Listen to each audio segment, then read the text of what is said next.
Yo, yo, yo. How are we doing with the sound and all that? How's it sounding? How's it looking?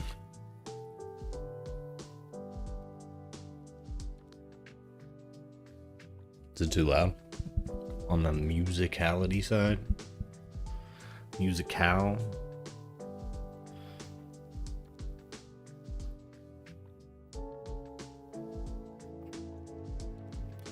Watch the CNN shit. I could watch something else. How we doing, guys?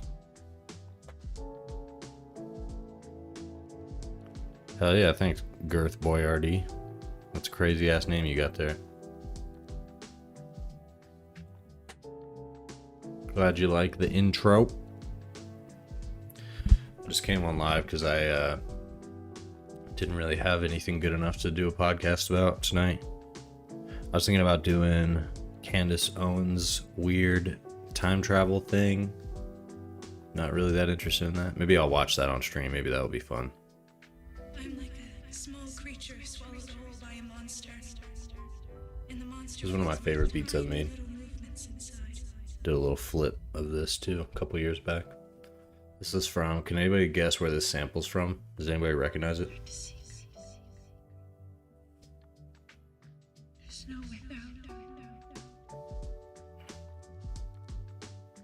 I'm not going. I'm scared of the soul. What's everybody got going on tonight?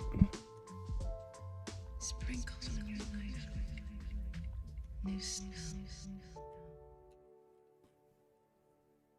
The rest is confetti. That maybe just like make beats on stream? That seems like a good idea. Make some beats. Do some more rapping. I was freestyling on stream earlier tonight.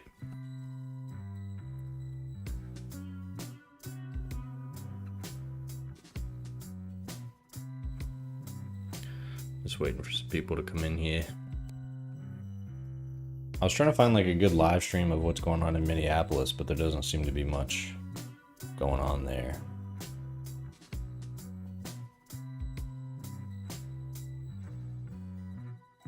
I'll just watch this. Double shift means extra stress.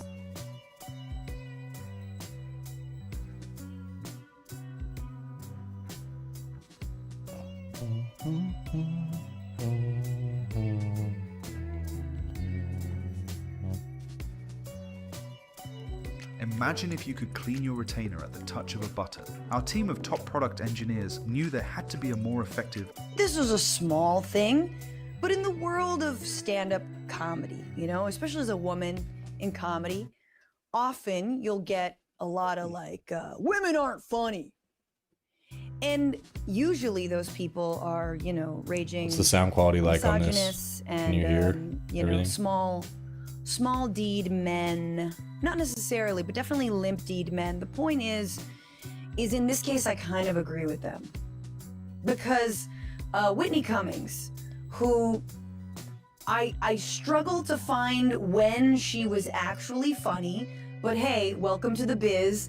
The most unfunny people often are elevated, except for Nikki Glaser. She totally crushed that. Black on both sides. Most Def is fucking incredible, Whitney bro. Cummings went to Joe Rogan and, you know, had a little bit about how she used Eric. to be a liberal. Appreciate you. She's doing the Bill Maher, which went is bad. one that, Oh, I know exactly why. Do less, Bill, do less.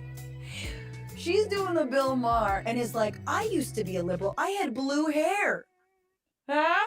Yeah? How do I make it not? This bit, I'm sorry. My first response is like, man, you have blue hair. You've never eaten pussy. You know what I'm saying? Like, there's something about that. I'm like, you have blue hair, but you're like, super How's that? Is that any better? heterosexual. Like, anyway, On the volume? The point is, she's somehow using the Also fact looks that like the she video's frozen. had blue hair to say like, but now the left has changed. So this is her little bit that she's doing for Joe Rogan about how progressives, if she hasn't changed, progressives have changed. So it just started to just be like, hold on, you know, we don't believe in gender, but we need a female president. You're like, That's better. That's better. And then it's like, my yeah, body, do I like choice. black on Unless both it's a sides? baby Yeah, that fuck needs a yeah, vaccine dude. for Most Def's one of the best to hepatitis ever do B, it. which That comes video of from him like butt freestyling sex. Like, in what do the you- park And sharing needles. and some sharing years needles, ago, and then, that's like one of you the know, fucking we best believe in climate freestyles change, ever. and sea is rising, but we live on the And coast. him in general like, is would just you buy a house sick. on the beach if you truly believed that the seas? You know, we.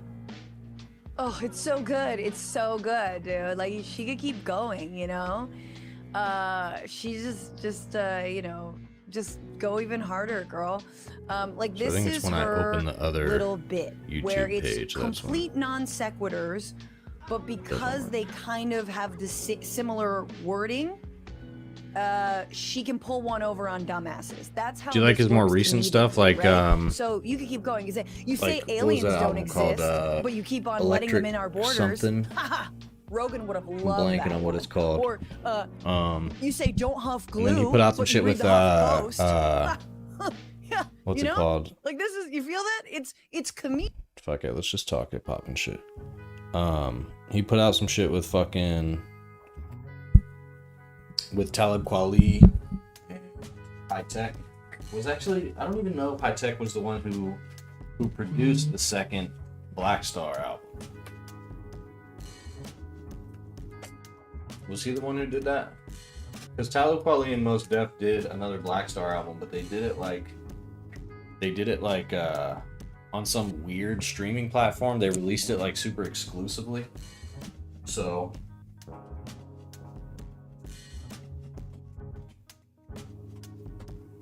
it wasn't heard by that many people.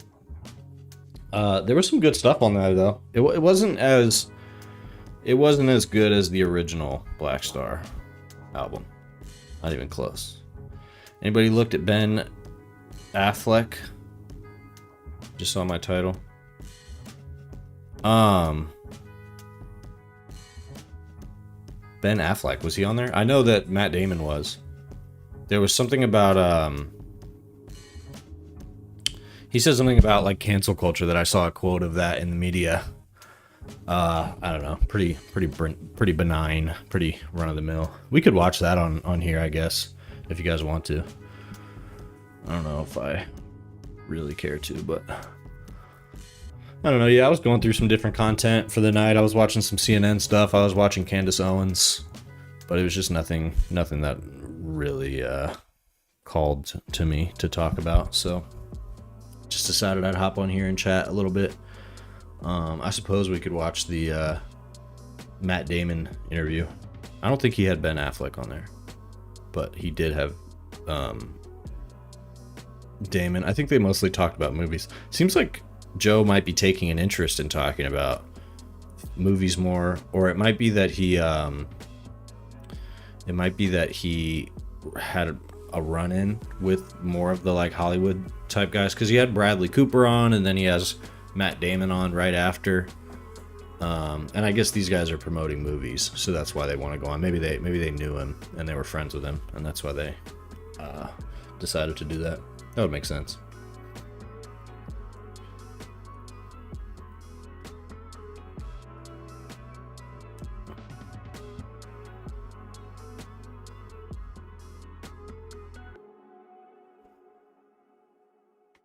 You mean Affleck was on there too?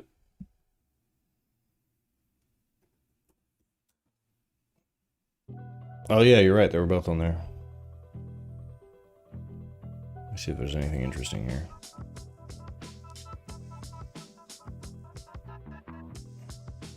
Need it now?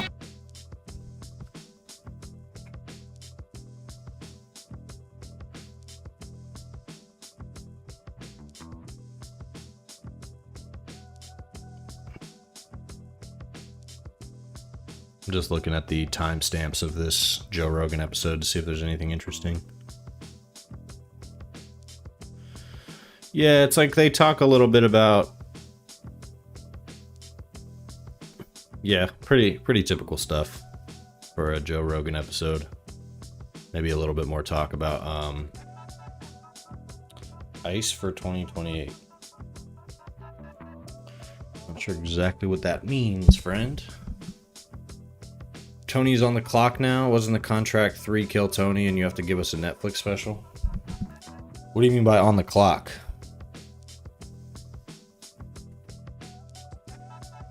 Yeah, I mean, it's just typical Joe Rogan content. They're just talking about AI and testosterone and cancel culture and stuff. Seems like pretty benign stuff. Nothing that interesting. I don't like getting into like culture war stuff unless it has like really direct political implications. Although I'm sure there's some stuff on there, but not enough for me to just sit here and watch it on stream. Buenas noches.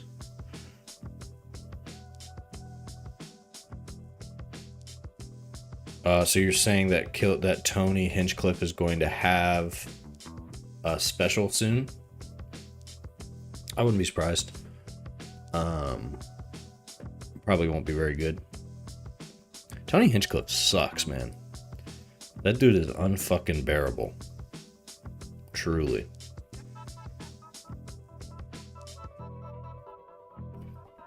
He's got a good format for that show. You got to wonder how much legs does that show have on it.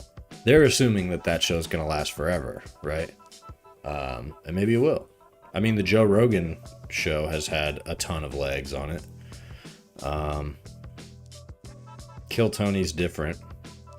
Kill Tony's more comedy centric, which is appreciable. The one thing that I will say I appreciate about Hinchcliffe is his dedication to like comedy. I'm just all about comedy. I love comedy. But I think he also has gotten really lazy about it. Like, I don't think he's a very good comic. I think he's surrounded himself with maybe some of the worst that are doing it. Some of the worst comedy I've ever heard is coming out of Austin. And so I appreciate that Hinchcliffe went so hard to create this platform that's focused around comedy and is a platform for comedy. But it just seems to me that, I don't know. Same thing everybody says. He's obviously, his head is just like up his own ass. And there are some personality types that once they start getting that ego going and their ego starts to get the better of them, there's just no part of them that knows how to stop it.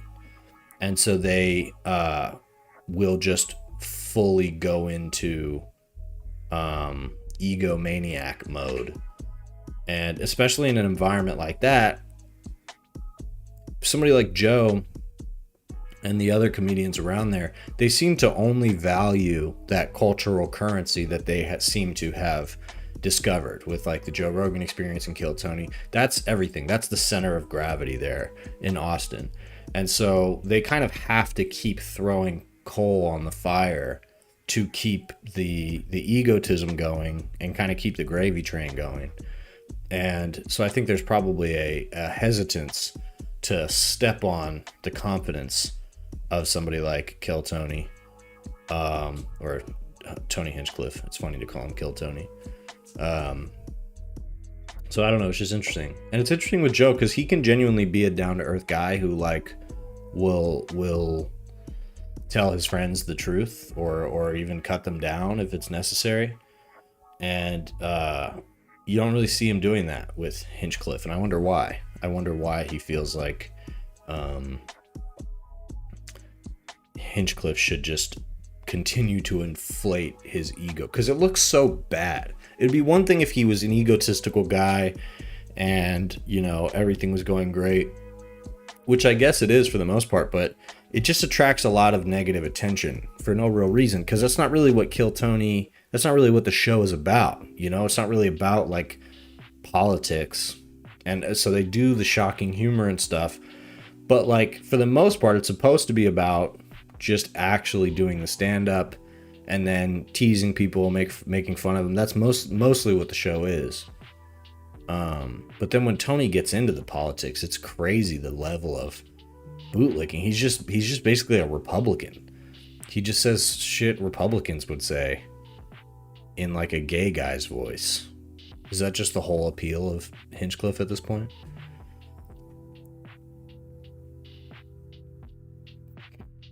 Hell yeah. He should be honest with himself and admit he is merely a Simon Cowell of comedy. It does seem like Hinchcliffe is starting to notice the pushback online and is starting to be affected by it, which Rogan has mentioned that, you know, that like he seems to be worried a little bit more about what people are saying online and obsessing about it a little bit more.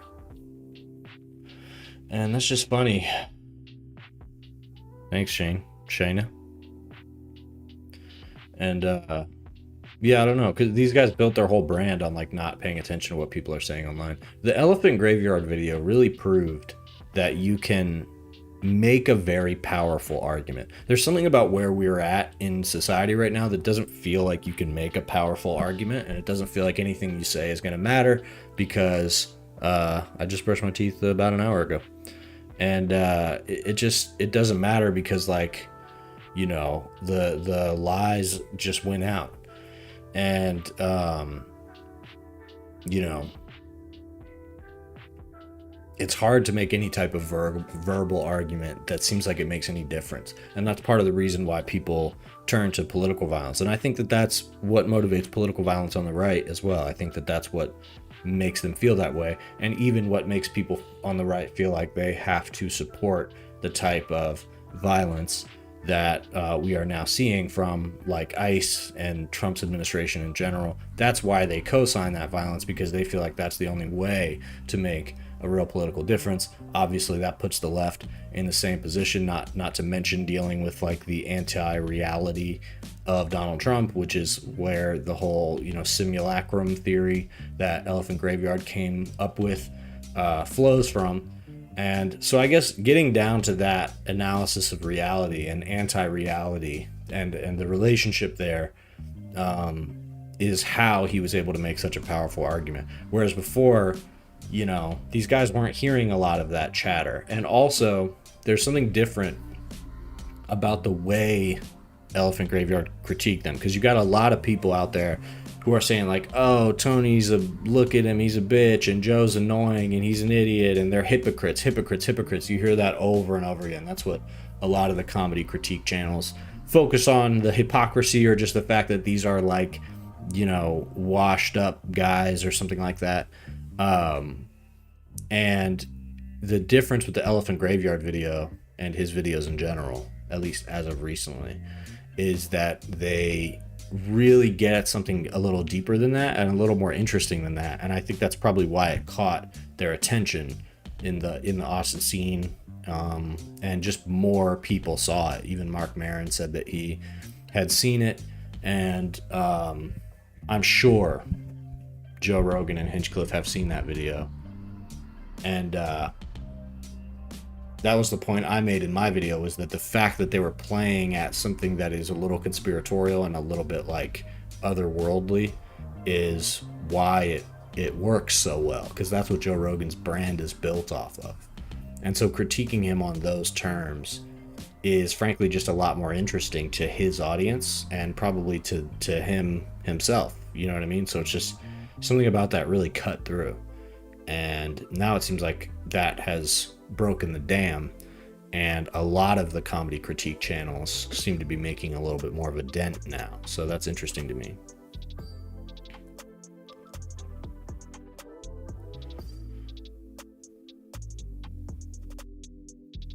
Important. William Montgomery stops. I'm pretty sure that finale pissed Tony off. William bombing via note card again. What are you referring to? You're a little bit more caught up on all the comedy stuff than I am. William Montgomery stops, meaning him quitting comedy? Is he going to quit comedy? William bombing via note card again. So you're saying he came up, he went up on Kill Tony and didn't do well? It's all a game. They opened the border to stage this in the first place. No, the border was never open. That's a lie. That's a lie. What happens is the right wing lies about these things so that they can create the pretense for the violence that they want to do. Now, you could say that Biden helped contribute to a crisis by handling the surge at the border with half measures, which now has left those people vulnerable to the Trump administration. That would be my opinion. My opinion is that Democrats only ever know how to do half measures. They don't really believe in solutions to these problems. They don't have strong enough beliefs about how to solve these problems. And so it leads to them never solving the problems, and then Republicans come in and say, I have a solution, and the solution just makes it worse. So this problem that we're dealing with immigration is going to be worse now for decades, for many reasons. First of all, he's making things worse in South America, has no interest in trying to stem the root causes of immigration, which is what Biden's administration was at least trying to do. But also he's fucking up the immigration system in America even worse. And, you know, doing the same thing he did in his first term, getting rid of immigration judges and shattering the process that allows for people to be processed once they're here, either asylum claims or people who are applying for citizenship, stuff like that. Trump is doing what Republicans usually do, which is making it harder for the system to work as intended, which exacerbates the problem. You could argue that's part of why Biden inherited such a crisis at the border, if you could call it that. I don't know that it was ever a crisis, but it was a surge of people that I think were not well handled and protected by the administration. Finish the show and it has been talked about. Yeah, I haven't watched the Kill Tony Netflix thing, although maybe I could. It's not really talking about Netflix content isn't super fun because they'll strike you, you know. So I mean, I could talk about it, but I couldn't include any clips about it or anything.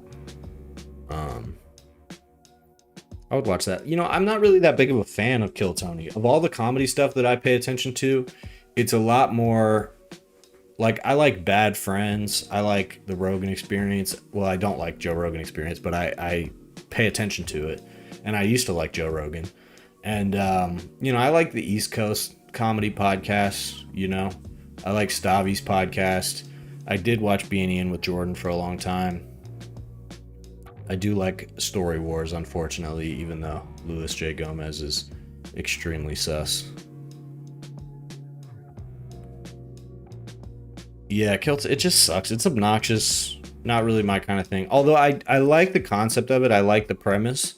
But, Diego, if you want to get kicked out of chat, you're going to have to do better than that. I like the premise of Kill Tony, but I think Tony's just too obnoxious for me. And you know what it is? It's the vibe. I think the edgy vibe of it just like does nothing for me. And this thing of selling it as like, this is a place where you can come and just like be racist, and we'll have, you know, mentally or physically handicapped people come up, and then we'll just make fun of them and trash them. And the thing is that Kill Tony isn't always like that. But by allowing space for that, they have effectively made that their brand. And Tony clearly embraced that. He likes that being the brand. He wants to be known as, you know, anti-PC and anti-woke and, you know, embracing of the punching down and that sort of thing. That's his whole vibe. Still Nick Mullen and then Shane second. Yeah, you're a Nick Mullen fan. Nick Mullen is an interesting creature. I haven't talked about him because he doesn't come up. He doesn't come up that, you know, in that relevant of a way. You know, he doesn't really have an interest in doing political commentary. Although if he was still active in the podcast world, he'd probably come up a lot more for me because he does tend to have interesting things to say.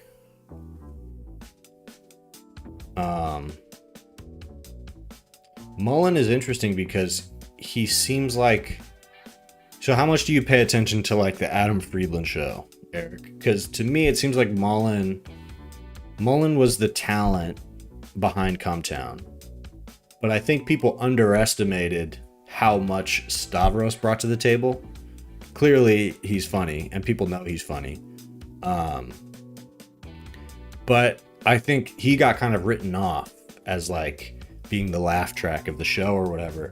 But it seriously hurt the show when he left. And the reason is both because Stavros is funny and great at riffing. He has a very specific imagination, like a detailed imagination, which I think helps him follow through on jokes. But he also is a very good audience. That's something I've noticed about Stavros, is that he laughs with his co-host or whoever his guest is a lot. and he did that on Come Down. That's why he was known as the laugh track there. But I think Mullen even mentioned it at one point. He made a joke about it where he said that, you know, we need Stavros here to laugh at even the jokes that aren't funny. And I think that is true. That's what he brings to the table. It's the same reason that when Stavros and Chris DiStefano do a podcast together for Two Bears, One Cave, it actually works because Stavros is a good audience for Chris, and he's also funny. But I was noticing in the comments, people were turning on Stavros a little bit and be like, this guy's annoying, he's a liberal, blah, blah, blah, because he was shitting on conservatives, which was inevitable that was going to happen. And they were saying things like, you know, oh, I'm only here for Chris DiStefano. I don't care about Stavros. And it's like, you would not watch this podcast if it was just Chris DiStefano. You can find content like that if you want to. But like, the reason this is good is because Stavros is an active and engaged audience, and he makes things funnier by being reactive to them. And so I don't know, all that's just an interesting, I have kind of rambly thoughts about this because it's not really important enough for me to put in any video. But what I'm curious about is like, I wonder what exactly was the dynamic behind the scenes of the Adam Friedland show before Nick Mullen left. Because it seems like two things. It seems like when Nick left, the weight came off the show a little bit. You can tell that Nick would give Adam a lot of shit, and that there was a lot of pressure from Nick for Adam to like do the show a certain way. But then now that Nick is gone, it seems like Adam is coming into his own a little bit more, which Nick probably knew was going to happen. But also, I do think that Nick's criticisms of Adam are accurate, where it's like, it's hard to take him seriously sometimes. You know, he comes off as very mealy-mouthed.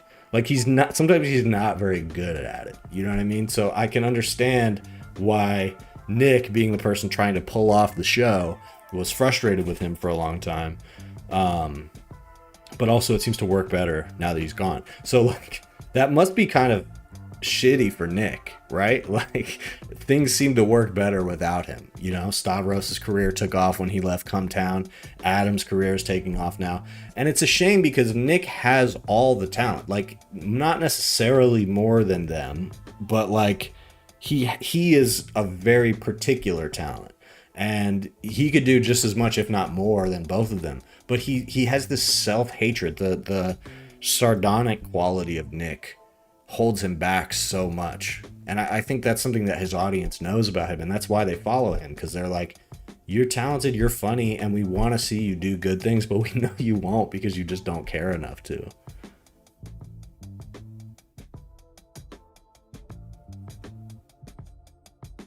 What's up, Aaron? I haven't seen you in a minute.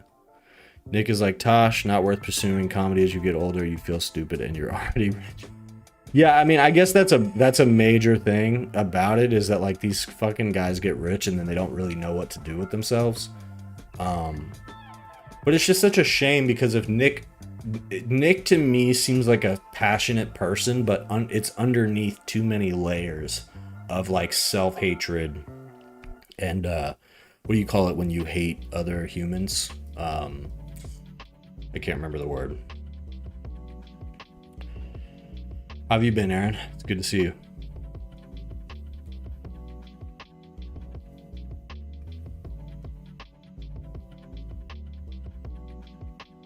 Misanthropy, yeah. Nick is such a misanthrope that it prevents him from wanting to do anything. And that's such a shame because like he really was such a driving force. But I also think he knows that the quality that he has that makes him funny and entertaining is very much like not PC, like would get him in trouble. Like Nick on his own would probably ascend, but Nick Mullen is who I'm talking about. We're talking about like Come Town and comedians and like the New York comedy scene and that sort of thing. And yeah, it's like Nick's career would do well if he was on his own, but people would probably get on his ass pretty quick. Are you aware of like Come Town and Nick Mullen and all them, Aaron? Adam Friedland, yeah. Yeah, so Nick was, formally working with Adam Friedland and then quit. And that was kind of what I was pontificating upon, is like, what is Nick going to do here? After that, he hasn't really done much of anything, and he doesn't seem like he plans to. He pops up every now and then. But I just wonder, because I want to see. The thing is, it's such a waste, because these guys get so popular that they could do almost anything. You know what I mean? It's like Stavros. I love Stavros's podcast, but it's super half-ass. It's this half-ass podcast. He's like just laying there half naked most of the time. The first portion of it is boring because they're just talking about whatever. But then they do the call stuff, and the call stuff is so good because he has this enormous and engaged audience. And that's so valuable. And it's the same thing for Friedland, where it's like, just enough people know him that he can just do these interviews and they just like go off into the stratosphere, and he can have a real impact that way. And when you're upwards of, you can drop content and you're getting upwards of 100,000 views, when your views are in the 100,000s, that's like a real audience you have there. And it makes it so that you can do stuff like be in movies and like be in other types of entertainment like Stavros has been, because people will show up for you. And as long as you put some effort in, like both Stavros and Adam Friedland's projects are like pretty fucking half-ass, but it still works because they're at least trying to make it entertaining. And the thing is that Nick could do that. Nick could do such good work. And like, I know he has ideas. He made some of those skits for the Adam Friedland show, like those films that were so good, man. What's up, troll? So I don't know. I guess I'm rambling about this because it's something I've thought about a decent amount, but never really found a moment to talk about. And Frank with Helen Keller. Yeah, that sounds like Nick Mullen. But also, I kind of get where he's coming from on that. I've never confused those two, but I get it though. Like, they occupy a similar space in the brain, a little bit, especially if you're like raised in like the generation we've been raised in. So yeah, I like Nick Mullen. I'd like to see more from him. It just sucks because he's clearly such a downer, and I think that's really like, I don't know. It must suck to feel like the second you get away from a project is when it takes off. But that's really his own fault. It's just interesting to watch. It's interesting to watch somebody talk themselves out of success, Yeah, I did watch most of it. I don't think I watched that whole thing, but I liked it. I like Nick's stand-up. I also like Adam's stand-up. Adam's pretty good at stand-up. He did a stand-up on the spot segment, which is like Jeremiah Watkins' like improv comedy show, where people take suggestions from the audience. And like, Adam did really good with that. It was really funny. Adam's a funny dude. And I think Adam's main problem is he just needs to trust his own instincts more, because he steps on himself too much. He steps all over his own questions and doesn't speak a thought fluently enough to like keep the show flowing, which I think has a certain type of appeal. It certainly makes it feel different than anything else you could watch, but it's also like a little bit excruciating. You can see the guests get a little like visibly annoyed by that. Doug Stanhope. I did a video of Doug Stanhope quite a while ago now. Probably a full year ago, whenever his last special. He put out a really cool special that had like a sick format. I don't know if you've seen that,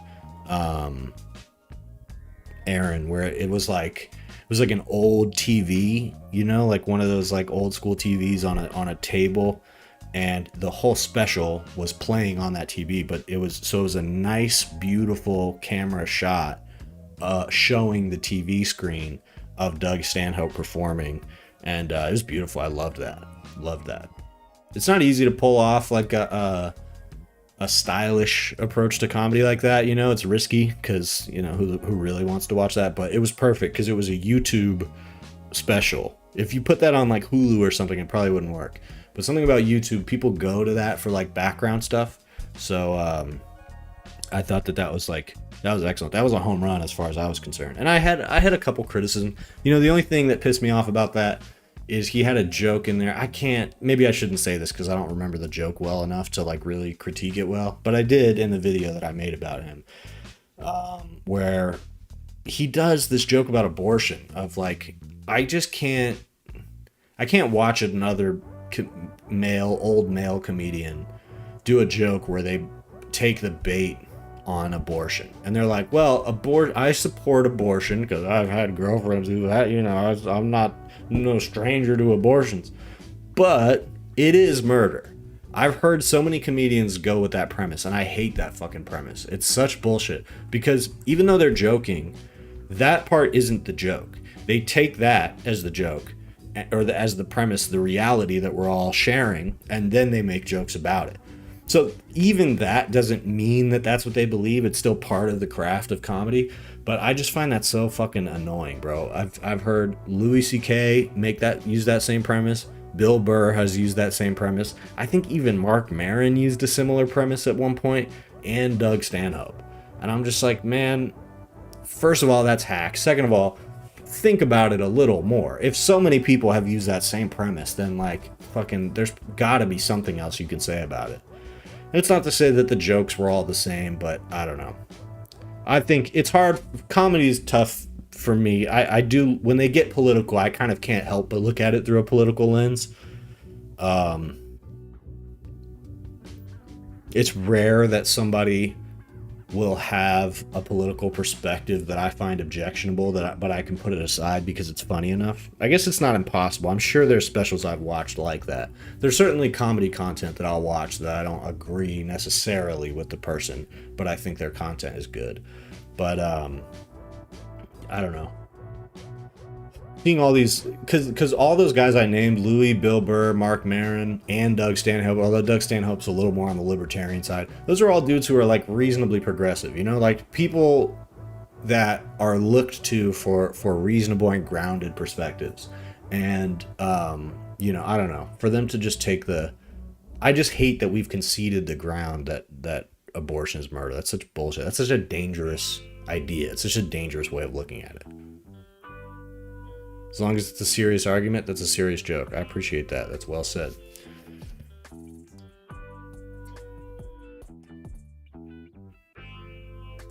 Very political and edgy to speak on abortion. Yeah, and it seems like, you know, the conversation on abortion has evolved so much because it was settled for a long time that it's like, you know, I mean, Roe versus Wade was literally settled law. So the idea that people were anti-abortion was much more marginalized as a political topic. But then that's what bothers me about it, because once it reemerges as a political topic and all of a sudden we're talking about it again, just because the Supreme Court has decided that Roe versus Wade is not legitimate anymore, all of a sudden that means that we have to start buying into the premise that abortion is murder and like speaking on large platforms to that effect, buying into that and playing into that. I just find that so detestable, and that definitely hurt my opinion of that generation of comedians. As if the argument's supernatural, it'll never go away. You might be wrong with something. Women's right has taken such a hit, yeah. Roe falling at the hands of the Supreme Court blew your mind. Yeah, I mean, that was a major shift that happened. America hasn't quite felt the same since then. And I don't know that any other huge tenet of American life has fallen in the same way as that since then.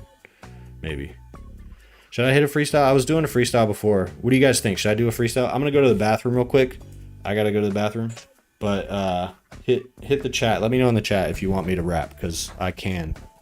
At least I'll do it on some chill shit, because I was doing it earlier. But let me know if that's what you want to hear. I'm just kind of here to fucking chill and chat, though. But I'll be back in like 2 minutes. Iran, I'll address that when I get back.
Turned. Did I lose everyone? Are they all gone?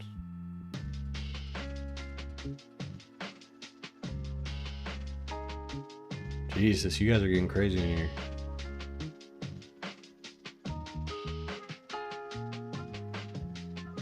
Oh, it's your birthday, Aaron? Happy birthday, bruh. 11th birthday.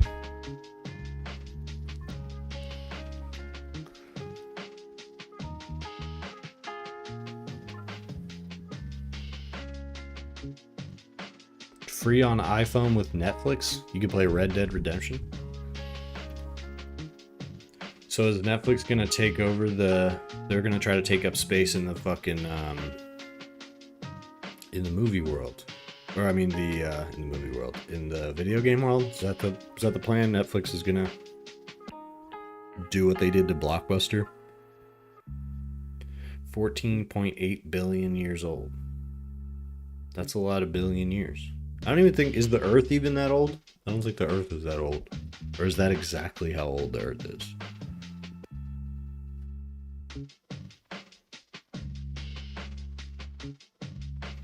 Are we just shuffling papers and watching the clock? I don't know what's going to happen with Iran. We can go to all-out war with Iran? No, I don't think so. Because Trump seems to want easier targets than that. I mean, we can just strike the shit out of Iran or have Israel do it anytime we want. But now you're talking about destabilizing a whole region. And that's actually a lot different from what Trump has been doing with these military. He's kind of going for easy pickings and intimidating people in circumstances where he feels like they'll back down. Where it's kind of a different situation with Iran, where, you know, to a certain extent they'll back off when threatened by the United States, but they also are, you know, steadfast in their worldview and opposition enough that they would engage us in serious conflict if they had to. Whereas like Greenland or Venezuela is not going to do that. So that's what I perceive the difference to be. That's the universe's age. Is it actually? 38-year-old millennial with no console. So how do you play it? You can play it on like your keyboard?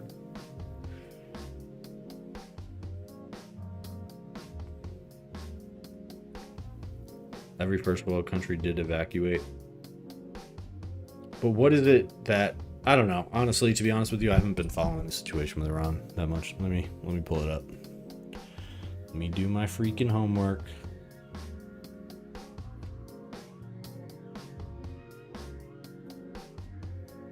So I guess nobody said they want me to rap, so I guess I'm not gonna rap on this live stream, huh?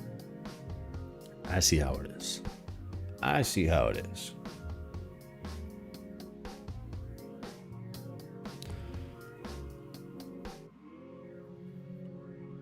You can do it on iPhone? That's crazy.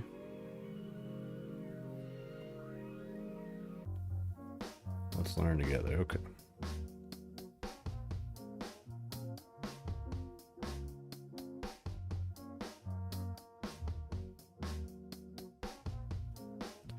All right. Emerging on Tuesday from a late night Situation Room meeting, Donald Trump's top national security officials were relatively sure a decision was close at hand. The president was moved by seeing videos showing past executions that seemed likely to repeat themselves amid the regime's crackdown on protesters. Trump was briefed on Iran's planned execution of one high-profile protester, Irfan Soltani, and that was initially planned for January 14th. You hear the rap all the time. Yeah. All right.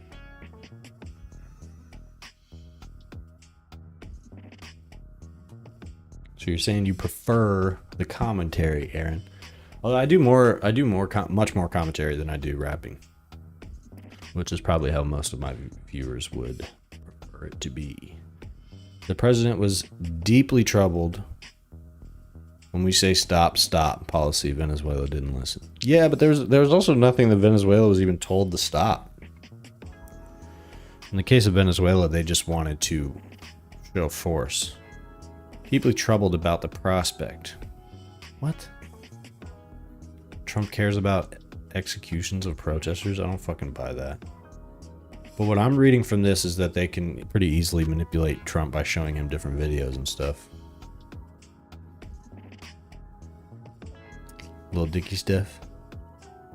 You were talking about yourself while you were gone.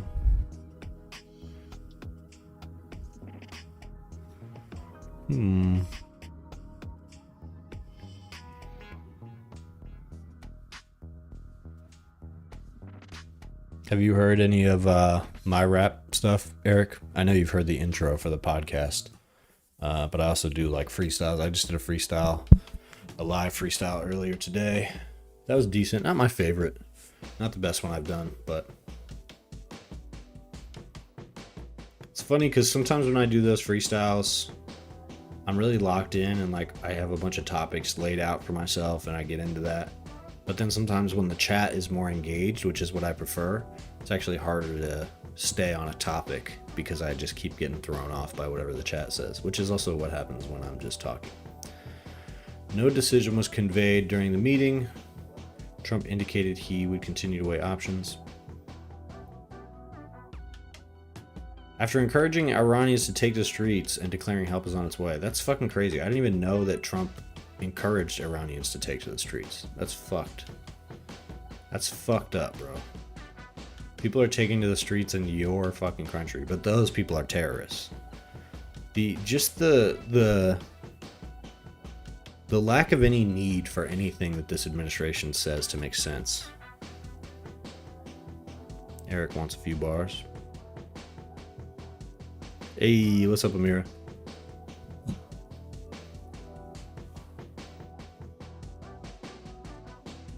Very important sources informed him the killing stopped.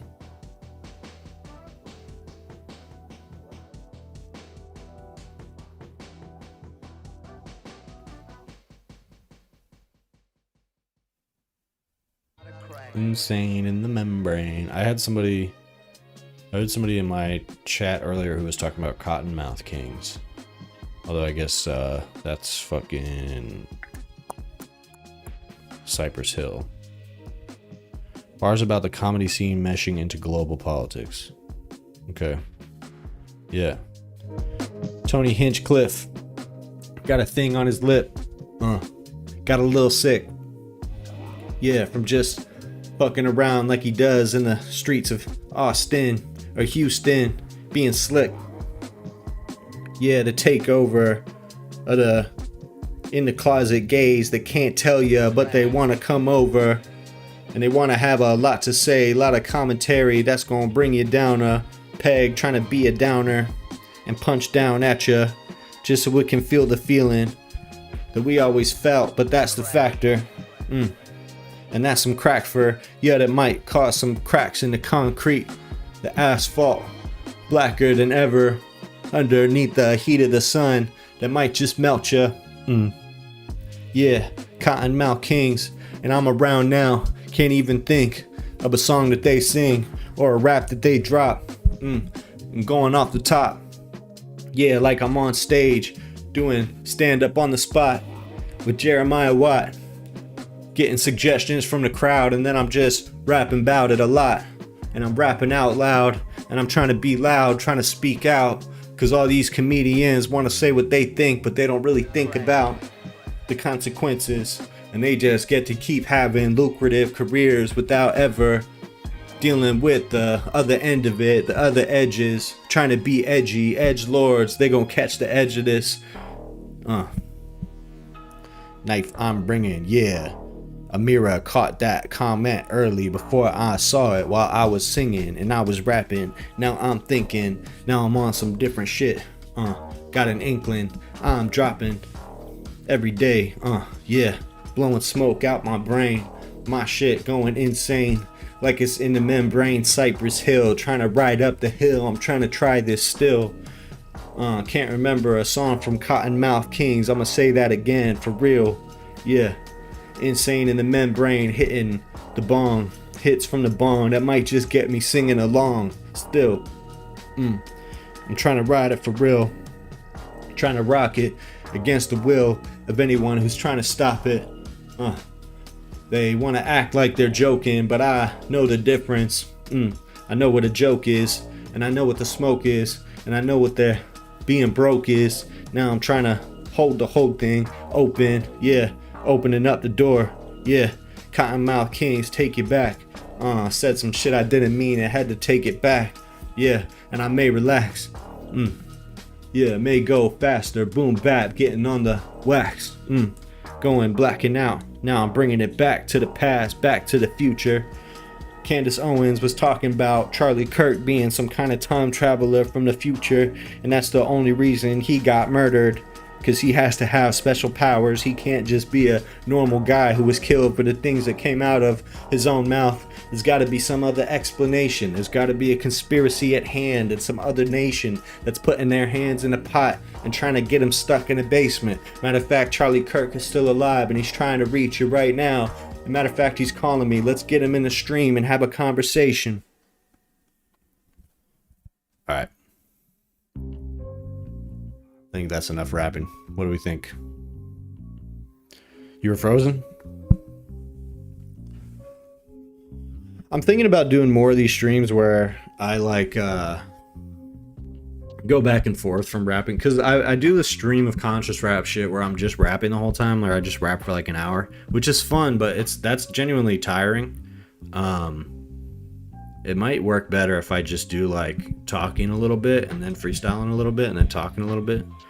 Charlie seance, need a seance with Charlie to see if he's gonna say anything. Need to bring some crayons just in case he's got some nuance he needs to bring, because all these things I say on my platform about him, he needs to add on some new things. Mathematics that he's gonna write, need a 10, that's a spray on. Hell yeah. Appreciate you, Eric. Yeah, it feels kind of fun to like weave in and out of the freestyling. Maybe I will do that. I kind of like it, because it's nice to not have to press myself to like rap for fucking an hour or two. But the point of those stream of consciousness is to like have it be like a long form podcast that someone can play. You know, I want to like release rap content that people can play for like an hour. So that's kind of what I'm going for there. We'll see. I'm just kind of experimenting with some things. Experimentation. All right, let's go back to reading articles. It's hard, man. It's interesting that I'm doing it now because, you know, for a long time, I wasn't really, like, for the last almost like 10 years, I've been mostly writing. I used to freestyle a lot. Hell yeah. Yeah, no, I used to freestyle a lot. That's kind of how I started rapping. That's what got me into rapping, is like being able to freestyle, being able to be conversational and sort of toss things back and forth. I really love that. And I got away from it because I wanted to get more into, honestly, political commentary. I found that it was easier to talk about political topics if I wrote it rather than going off the dome or whatever. Like I wanted to, around 2018, I got into like wanting to be really specific about what I was saying. And so my freestyles have not been sharp up until like the last few months. That's when I really got back into it and like sharpened it back up. So like I'm pretty happy with where my freestyling is right now, but it is hard. Doing it for an hour is like great practice, but it's tough. You run out of steam and you feel like you're repeating yourself, and it, you know, if the chat is engaged, it can be very fun, but if they're not engaged, then you kind of feel like you're like talking to the void. But then, like I said, when people are less engaged, it's actually easier to be focused on what you're saying. So I don't know. It's a whole odd exercise. Hashing it. Electricity. Appreciate you. Have you watched the video for that and streamed it on all streaming platforms?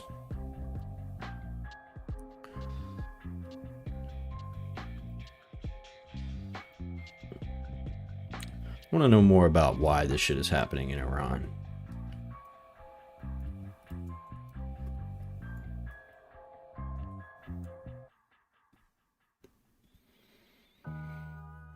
Boom, boom, boom. Boom. Boom, boom, boom, boom.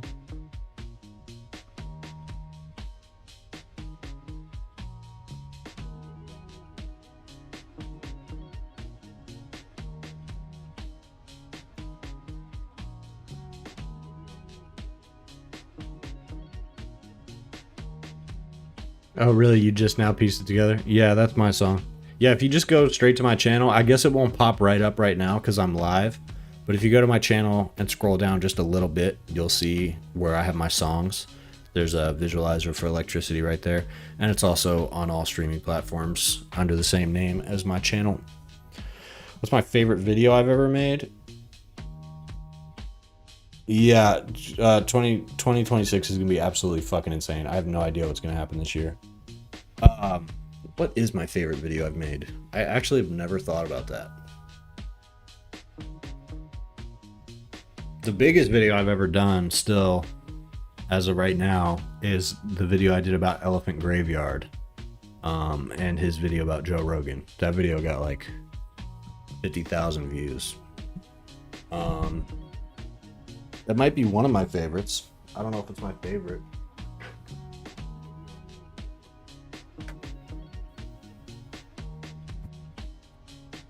Let me look at my channel. I'll give you my favorite one that I've done like recently.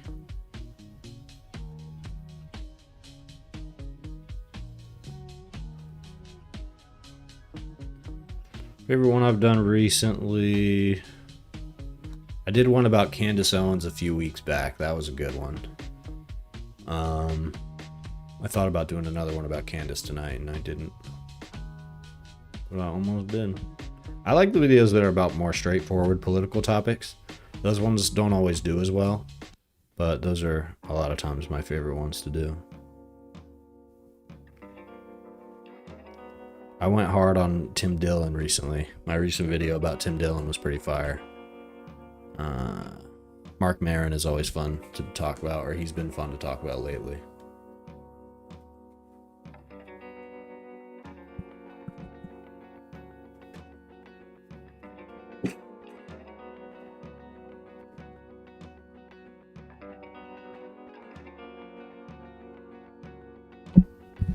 What's your favorite video I've ever done?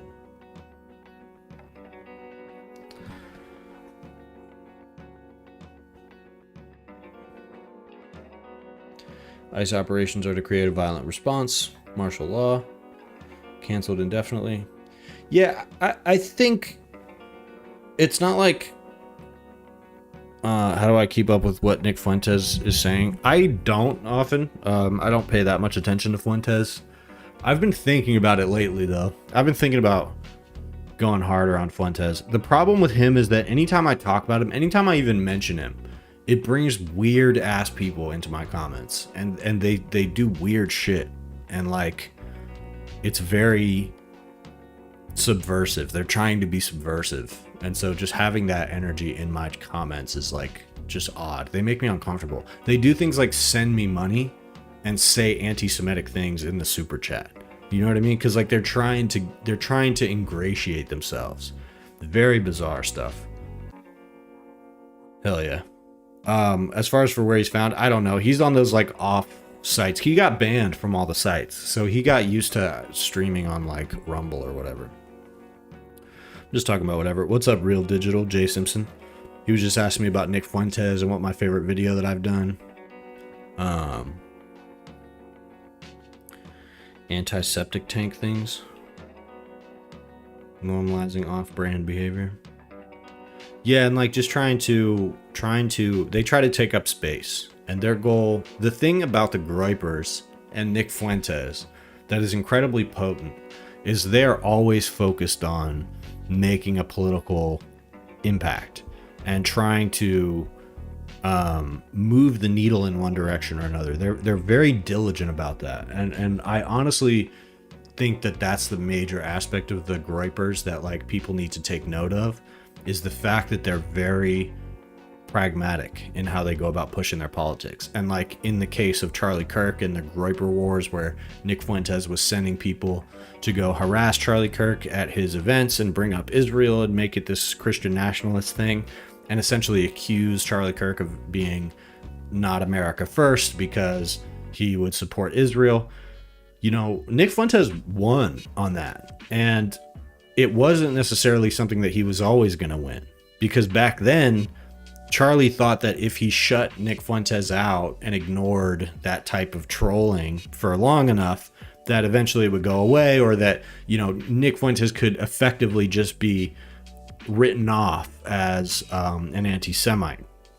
Even somebody like Charlie Kirk thought that.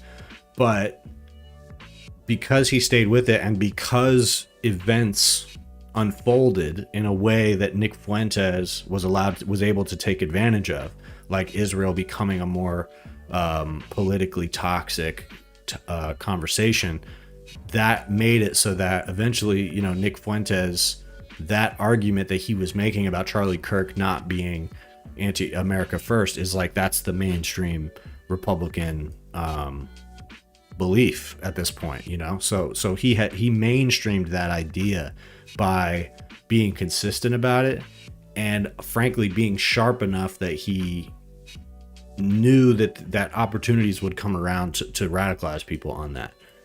So I think that type of diligence is probably important for the left to take note of. I'm left, very much left, Jay Simpson. Grape wars. Someone should do research. Idiots thinking hard. Yeah, that's an interesting point. I'm not sure how Adderall. There's too many factors intellectually these days. Like, how does social media affect our brains and our ability to think? How does AI affect our brains and our ability to think? How does fast food affect our ability to think? Like, we don't have accounting for any of these things. Fuentes had Kirk killed? I don't know. Maybe. Do I watch R.M. Brown? I love R.M. Brown. I don't watch him regularly, but I do like him a lot. I think at one point his audience tried to like show him my videos and he couldn't find me or something. Talk plainly to right person. Why is it so hard to plainly to right person? Don't know what you mean by that, Jay. Dated a girl in nursing school. Had bad sores doing Adderall, studying all day in bed. Yeah, that's interesting. Bed sores? I've never had bed sores in my life. What does that even come from? From just like sitting in the same place all the time? Everything is complicated? It's actually not all that complicated. What are you talking about, Chad? Chad? I'm racially profiling you based on your name, Chad. Hello from South Africa. What's up, South Africa? How you doing? We love South Africa in this chat. As long as it's not Elon Musk or his ilk.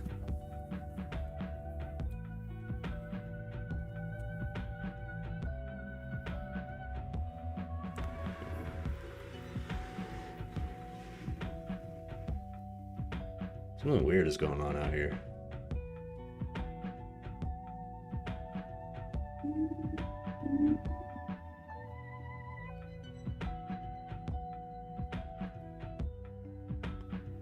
Yeah, I just watched something weird happen. I love Somalians. I do love Somalians. Hello from the living room. Hello from my living room. That's how I read that, Amira. We really think that 22-year-old shot Trump. Just saw the photo again. I mean, come on, he did it. I think he did it. I don't know what exactly the circumstances were. It's weird that we don't talk about that more. I think the reason that Trump and his people don't want to talk about that more is because whatever information they have about that kid behind the scenes makes it look much worse. I think it's unquestionable that the right wing radicalized that kid, Thomas Crooks, who shot at Trump. he was radicalized by the right to try to kill Trump, probably to start some kind of race war. And I would bet that they found really solid evidence of that behind the scenes and didn't want to publicize it. And that's why Trump doesn't talk about it very much, because there's just no way to make it fit the narrative.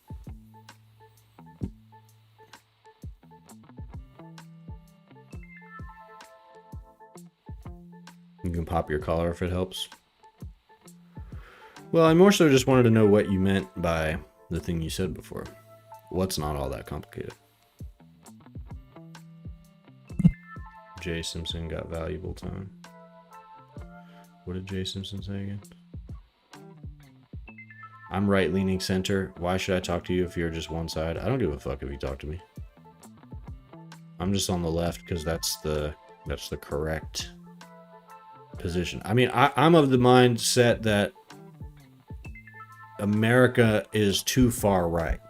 So when I say I'm left, what I'm really saying is that the center, what we consider to be the center in America, has moved to the right.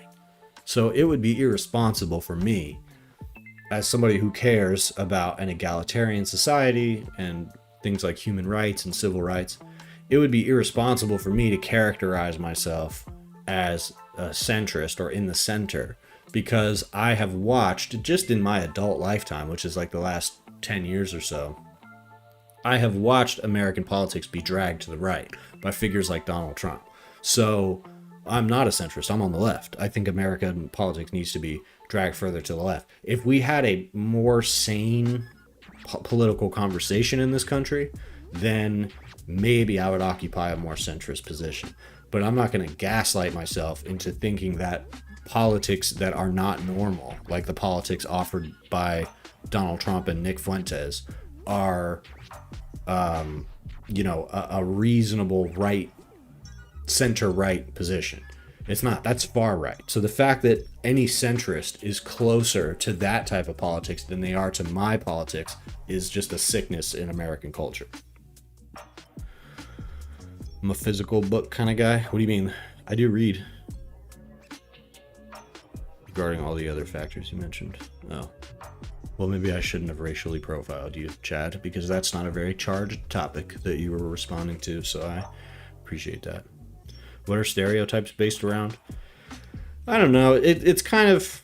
Stereotypes are based on, I think, individual observations, things that are observed at a ground level. And there came a point in society where there was broader understandings about these things. And one thing that you learn as somebody on the left who values like information and science and stuff is that like the statistical and the overall reality isn't always exactly what the individual on the ground reality looks like. So that's a very hard thing to parse with people, that like just because somebody might experience a certain thing in their life, just because as a white person somebody might be racist to you on an individual level, like I was to my good friend Chad just a moment ago, doesn't mean that racism is the same as like systemic historical racism. And so that's just something that more left-leaning people have a better grasp on, because they tend to think in terms of like the aggregation of these issues on a broad level. Whereas I think a lot of conservative and reactionary politics is based more on like individual observations. Like, I've seen crime, I've seen things, I've seen certain, stereotypical groups behaving in stereotypical ways. And so that is what I accept as truth, rather than recognizing that on a broad level, those stereotypes kind of dissolve because you can't judge individuals that way.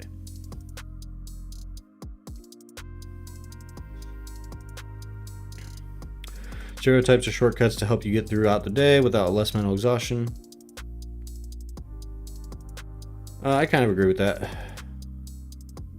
You listen to both sides, right? But that's the problem, is that it's okay to listen to both sides, but looking at it as both sides, you're kind of getting a trick played on you.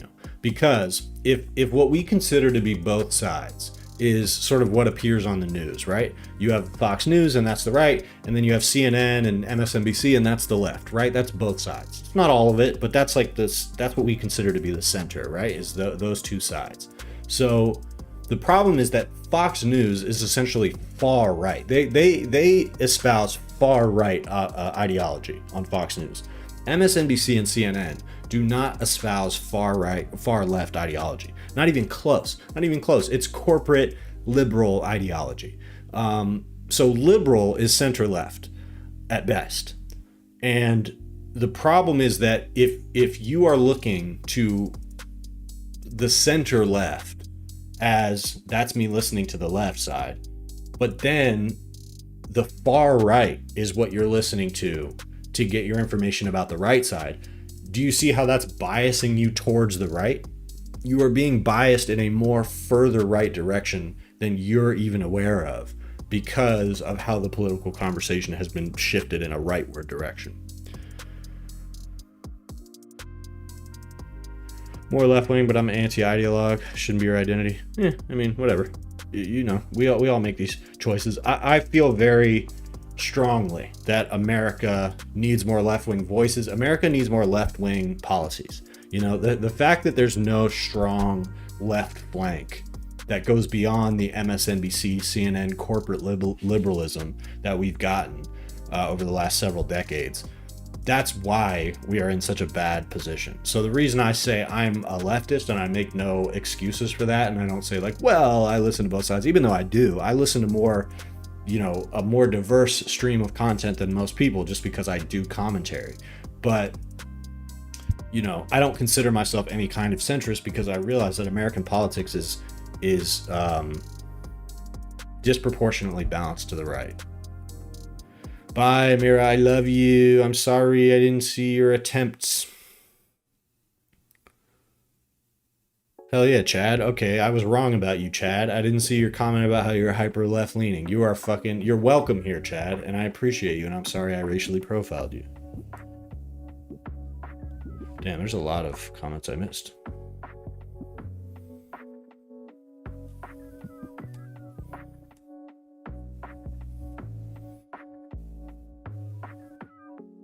Racism requires action and is very rare. I don't necessarily agree with that. I think racism is a way of thinking. Racism is when you have accepted certain things to be true that aren't true. Racism is more about a bias than it is about action, although certainly action comes into play.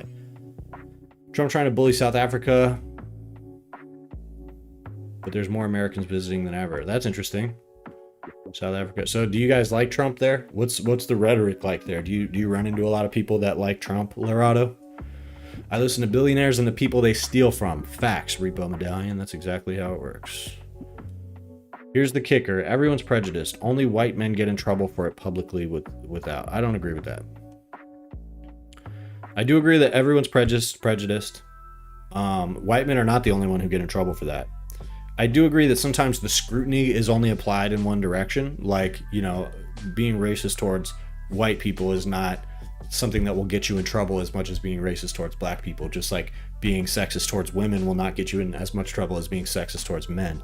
But there is a reason for that. It's because of a historic imbalance between those things, right? So it's like, if someone is racist towards me as a white person, I'm not feeling the weight of oppression in society.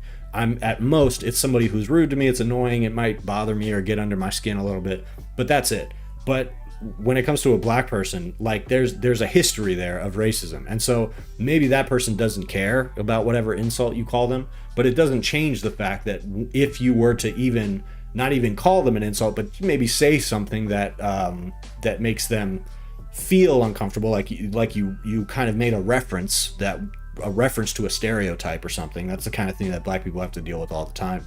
You are sort of adding to pressure that they already feel in their life because they were already born into a country that is racist. They experience racism as a part of life, and white people don't experience that. So that's an imbalance in our society. So I personally would not go as far to say is like you can't be racist towards a white person, but I would say that it's fundamentally different. Like, you know, being quote unquote racist towards a white person is not the same as contributing to the racism that was already like the norm in America and has been for a long time. Okay.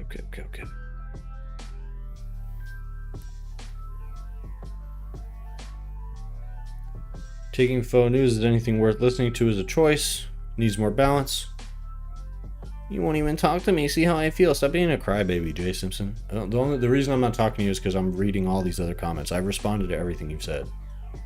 Talking heads talk a bunch of crap about the left that doesn't exist. Agreed, Directive. Who's the youngest powerful leftist we know about that could be prez? Probably AOC. Can a conservative believe in abortion? I don't know what you mean by that. What a question. ELE. Everybody love everybody. I like that. I wish I could share my knowledge and experience in the last 20 years on the internet. You can. It's called blogging. Even if no one reads it, there will still be a record. Yeah, start putting stuff out there. You never know. If being called a racist is the worst thing that could happen to a white person, there's a whole world of injustice faced by non-white people that you're not aware of. Facts. Well, majority of us don't care for him being Trump with his rubbish accusations. Majority of white people, especially the Africans, are very pro-Trump. He's like their daddy. So what's the dynamic there between white South Africans and black South Africans? Because the apartheid system's not there anymore. Obviously, there's still remnants of it, I assume. A lot of them, like Elon and his family, fled, or maybe his family still lives there. So what's the dynamic there? Do white South Africans still have a lot of power? Are they being flushed out? Growing up, if you felt insulted, there's a solution. It's called boxing gloves. I heart weed. I'm an OM in an Amazon warehouse. Actively held back 2 years, definitely because of DI practices still being phased out within the company currently. Overqualified, not complaining.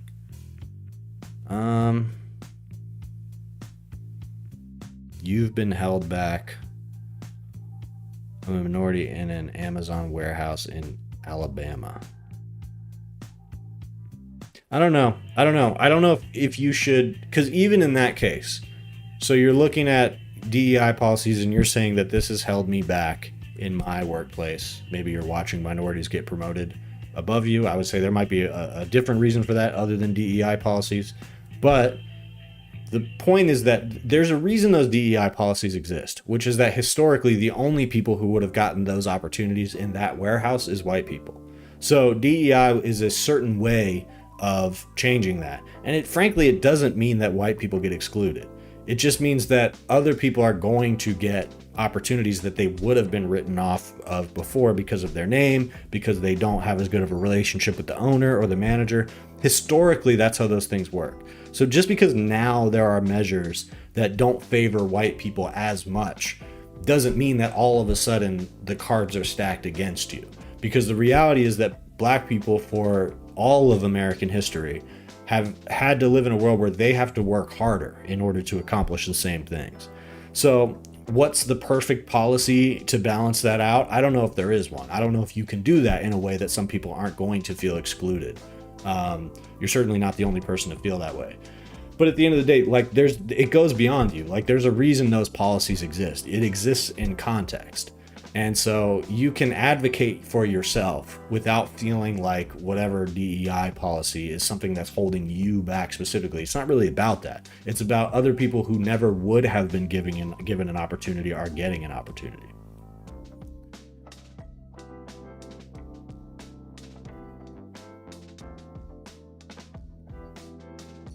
Am I gay? No, I'm a new thing they just invented. It's called double gay. Jay Simpson.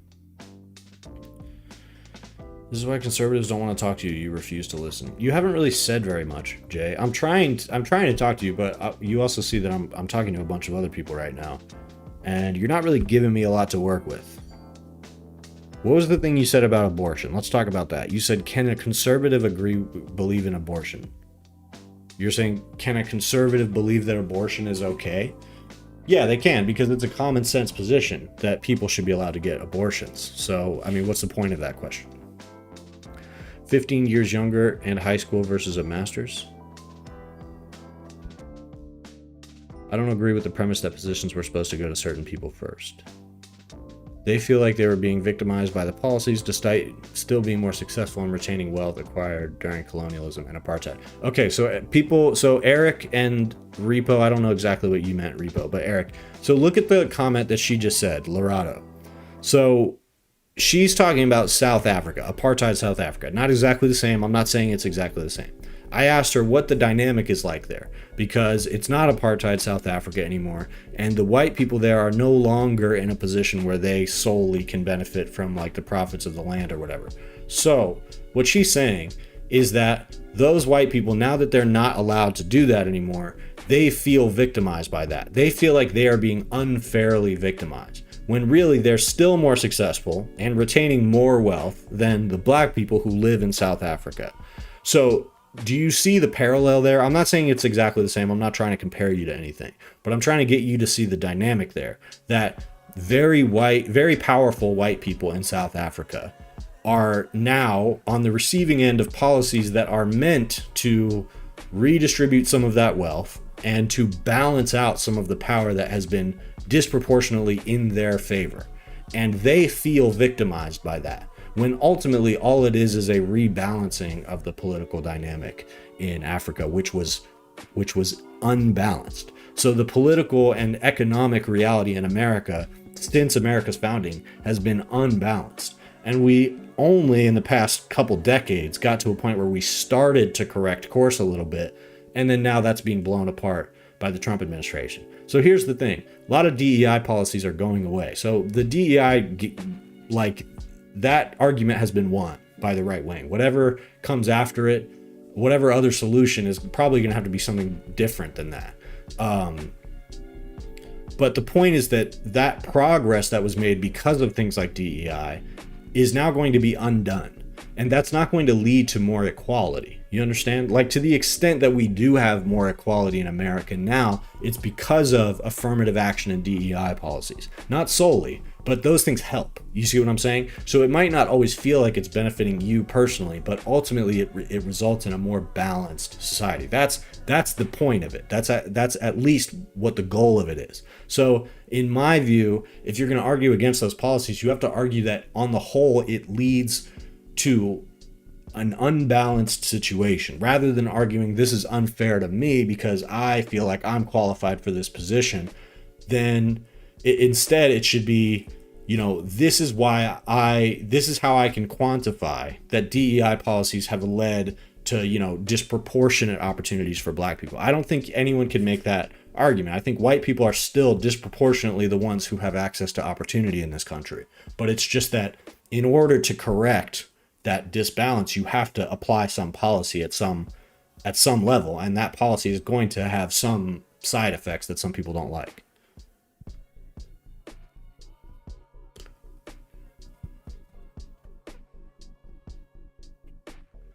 I feel you, Eric. I mean, fuck Amazon, bro. The real problem is Amazon. The problem is Amazon profits from everybody's labor and gives everybody peanuts. And then they tell you that you're supposed to fight with your coworkers over those peanuts. And I mean, that's the real problem.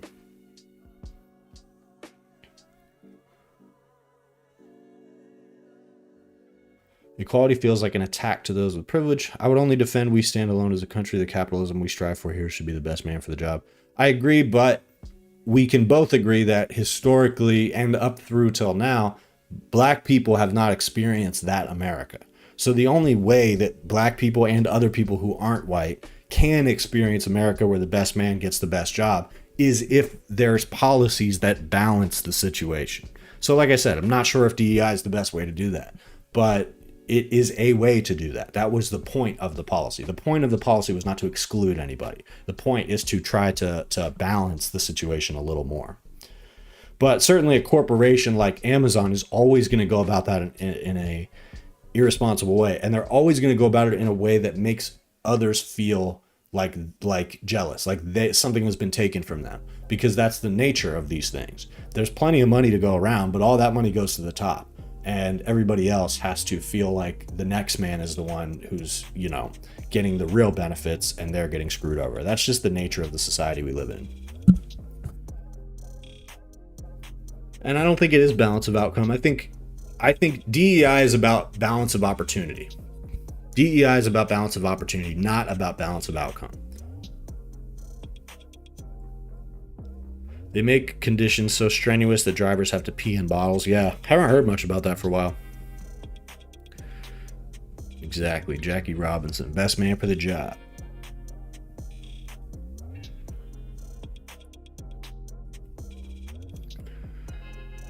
Cash Patel heading the FBI's DEI. That's funny. You can blame the policies when they don't get certain jobs, yet majority of unemployment and impoverished are still black. So what should employed black people blame for being unemployed? Great question, Lorado. Hell yeah. This is a great discussion, guys.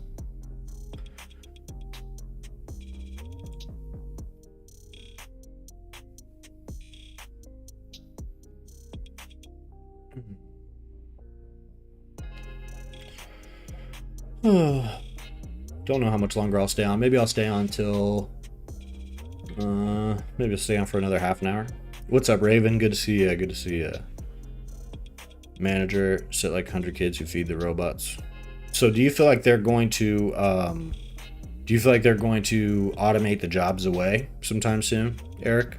Does it seem like they're going in the automation direction? I have a friend who works at Amazon, and he has been saying that for a while, that they're increasingly automating jobs, but also it's been this kind of like slow thing where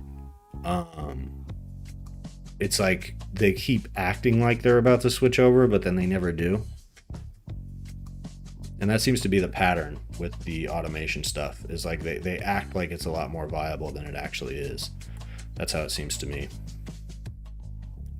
How you doing, Raven?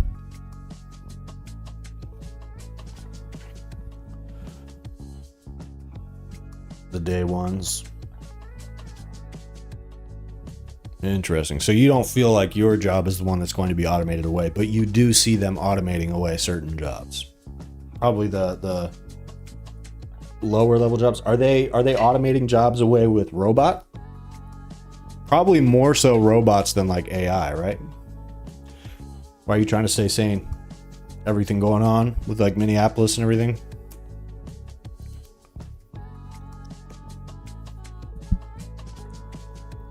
Pickers and stowers. So they're kind of like redesign the warehouses so that robots can kind of do the job and like sort of be on the rail and, you know, pick things up and place things. So is that what you see them doing, is them like redesigning the factory floors so that robots can do the job? Because I think for a long time the concern was that robots just don't have as much dexterity as a human. So it's like, even if you can make a robot that does a certain job, it still doesn't quite, like, you have to design the whole factory to work that way. Why am I such an AM person? I don't know. It's because I work through the night, so, you know, I'm just used to staying up all night. That's the easiest time for me to do all this shit. Always need your robot mechanics, which are not IT guys. Yeah. So, but you're not a robot mechanic though. But you would say that that's one of the safer jobs. Who do they have doing that? They must be contracting that out, right? The guys that they have come fix the robots must be from like other... You're in North Dakota and you're seeing some craziness there. So they got ice in the streets and stuff in North Dakota? Haven't heard anything about that. Yeah, I'm a major night owl.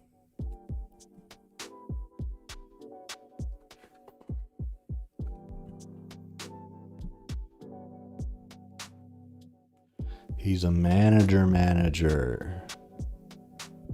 Managing the managers.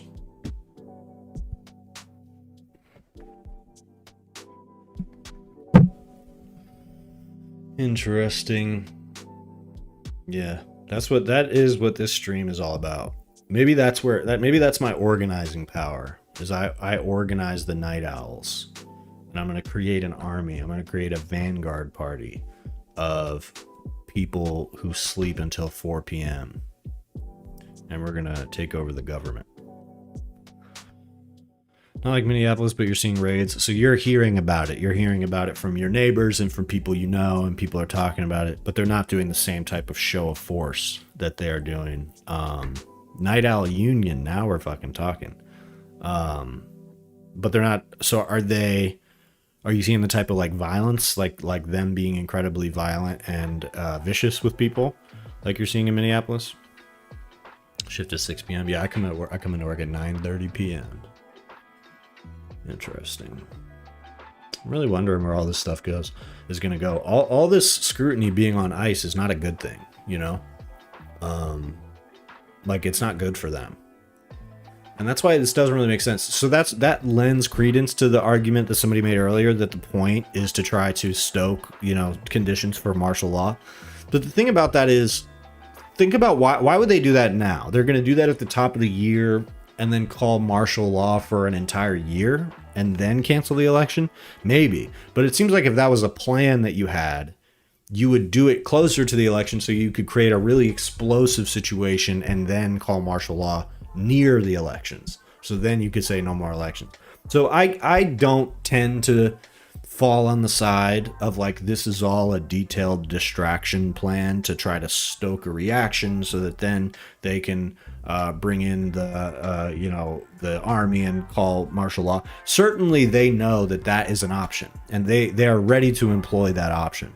And I think there's even a part of Trump and certainly people like Stephen Miller that want to do it. They are fully ready to live in a version of America where they've asserted martial law. But at the same time, that doesn't mean that that's the plan. And it also doesn't mean that resistance against them fully plays into their hands.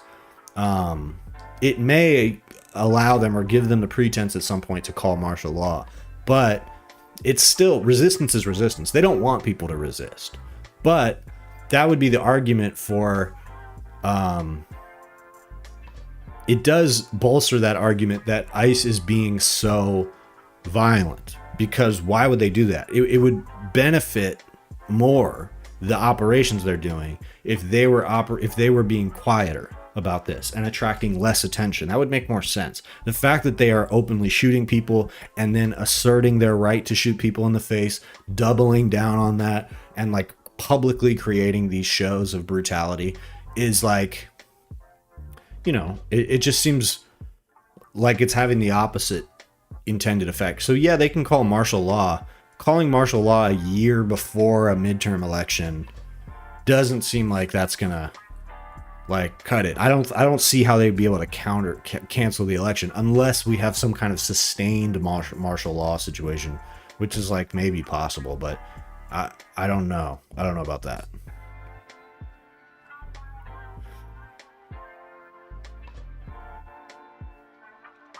Did I see Carney left the meeting with Xi Jinping to say he will back Greenland? Then today Trump just rolled over and called it a good thing. I did see that.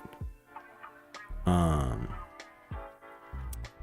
heard a few apartments were raided, midterms coming up. That's if they're interested in doing their job effectively. Well, they are interested in doing the job of removing immigrants. They want to do that. Clearly, they are less worried about doing that effectively than they are about asserting dominance. So that's really what this is about, is that Trump wants to assert dominance with his federal police. What he wants is for them to be as violent as possible and for people to have to take it. I think that's the intention here. The intention is not to call martial law, although they will do that. The intention is to beat and kill and threaten enough people that the American public accepts that we have to deal with ICE and that we have to accept their authority, even though a lot of this authority that they're asserting is not legal authority. They don't have this authority legally, but they are operating in that authority. And then Stephen Miller, JD Vance come out and says these guys have absolute immunity. That's not true. Legally, that's not true, but they're trying to assert that, and what they want is for people to go along with it. So that's why the resistance is good, because it interrupts that feedback loop they're trying to create. But the problem is that it does lead toward a situation where they can ultimately pull the Trump card, no pun intended, and call martial law. What happens after that, I do not know. I genuinely don't know. Yeah, they're doing horrible. There was some left-wing journalist who like got hired by ICE. She like went through the whole process and they hired her, and she has like a history online posting anti-Trump stuff, anti-ICE stuff, and you know, got all the way through the process, which means they're not fact checking any of these people. These are fucking white supremacists and Nazis and all kinds of insane people that are working, and just like unqualified fucking losers. Criminal probe into Walls and Fry. Yes, so arrest of Democratic politicians is definitely something we could see. It's also just lawfare, really. They're trying to, so they do this in Minnesota. and Minneapolis, and then to the extent that politicians create resistance to that, they then retaliate by, you know, charges, criminal probes, whatever. So they're trying to threaten Mayor Walz and Mayor Fry into intimidation or into silence, and that is the goal. That's why they're doing that. They're trying to make it so that no Democratic politician on the national stage feels like they have a right or are willing to take the risk of standing up to the administration. Are they going to be willing to arrest some Democrat politicians by doing that? Yeah, probably so. Is that going to work? Probably not. They'll probably get released fast. And all you're going to do at that point is you're going to activate the liberals, which is going to... That's like the last thing the administration wants to do. Because the liberals are not... It's not going to have the same aesthetic. If the liberals are out in the street, it's not going to look the same way as the leftists. And at a certain point, it converges. And, you know, the liberals are already out in the streets to an extent. But activating the resistance liberals, you know, arresting fucking Tim Walz or Jacob Fry is going to cause establishment pushback. And that's the kind of thing that Trump ultimately, if there's enough establishment pushback, even from completely disempowered Democrats, you know, Trump is not going to be able to maintain that. I don't think. I think Trump is going to be able to arrest and in some cases probably execute like leftists or anybody who is able to be painted as like a leftist terrorist. But when it comes to Democratic politicians, I don't see how he goes and arrests one of them and jails them, especially if there's not like actual criminal charges that have gone through to a conviction or like at least real criminal charges. I don't see any sustainable way that he could arrest and jail a Democratic politician. That seems more like maybe post martial law. But I don't know. All this stuff leads into each other. So like all these things are on the menu, man.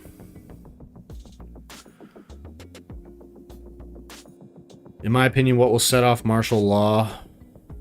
Probably major, if there are major protests in multiple places, that's probably when they would do it. Hell yeah, Salam. This is my, these are my beats. I made all these. I heard Tim Walz is concerned about National Guard because they're worried that, yeah, they will. That's the concern. I made a video the other day saying that Tim Walz should activate the National Guard. But that is the concern with them. And even when Tim Walz called the National Guard in the past, it was to repress protesters, which he did do in 2020 during BLM. So it would probably be the same thing. What I said that he should do is he should join the other community members in Minnesota who are calling for a strike and a day of action on the 23rd. He should join them in their call for that and then activate the National Guard to protect strikers. That, I think, would be a powerful message, but I don't see them doing that. Did Fetty Wap gain weight? I didn't know that.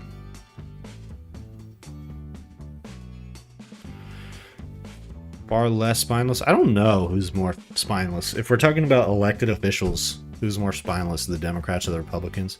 I never thought about it that way, but it is crazy how literally all of them are cucked. All of Congress is just like completely spineless. I would say Dems are worse than Republicans though. Because it's right now it's Republicans' job to just go along with Trump. They don't really, it's only under rare circumstances that they have any incentive to go against Trump at all. What Democrats are supposed to be doing is going against Trump, and they're not doing it. So they're just literally cowards. Agreed. ICE's purview is immigration and customs, not law enforcement. But you can arrest a Republican and break into his home. What does that mean? Bush Raven must love the taste of boot leather. What Republican got arrested and broken into his home?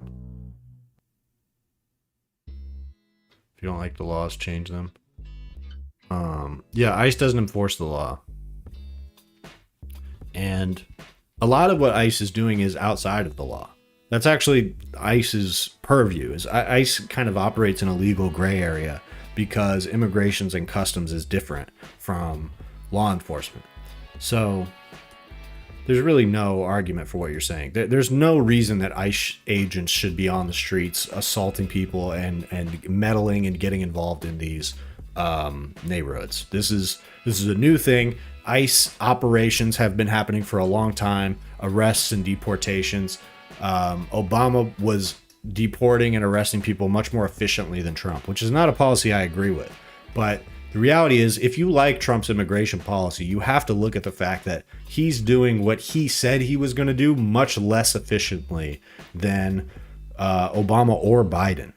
So that doesn't square, does it? Because he told you that Biden allowed all these illegal immigrants and just was totally open border, and that Obama, he said the same thing about Obama when he came into office the first time, and yet both of those presidents did a better job running these immigration bureaus than Trump has. So why is that? Well, you got to ask yourself, because this is policy you support. So why is Trump doing so in such an inefficient way and causing so much chaos in the streets, when ultimately we've seen from different politicians that these operations can be carried out in a way that is not going after normal people who haven't done anything wrong and isn't causing so much public chaos and mayhem. So that is a result of Trump's policies that we are seeing what we're seeing in the streets of America right now. And what it shows you is that Trump is not doing a good job. He sucks at this. How is it that he's trying to go after immigrants and arrest them, and it's leading to citizens being shot in the face?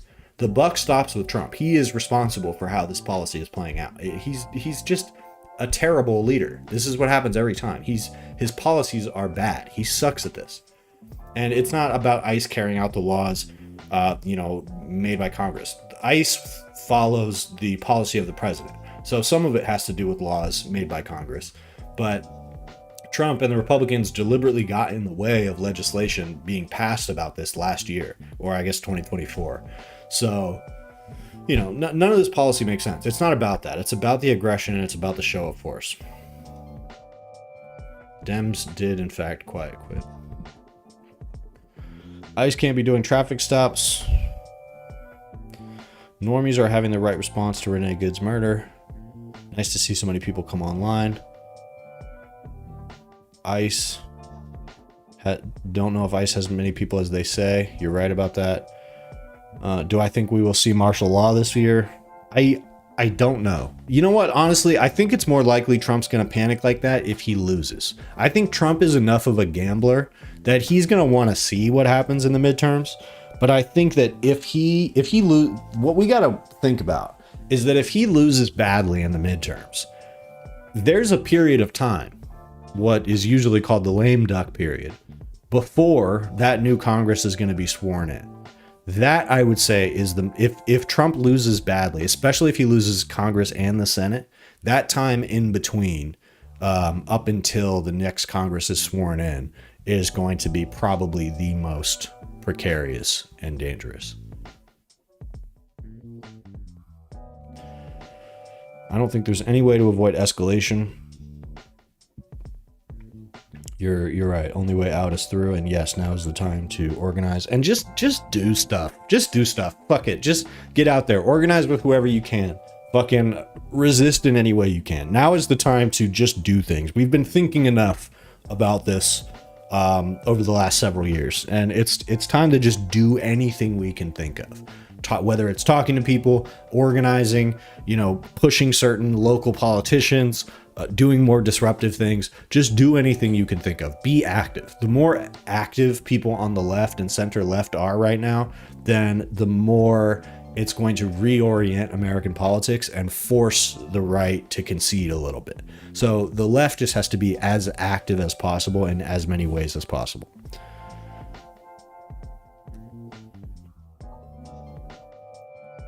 Government won't bring martial law per se.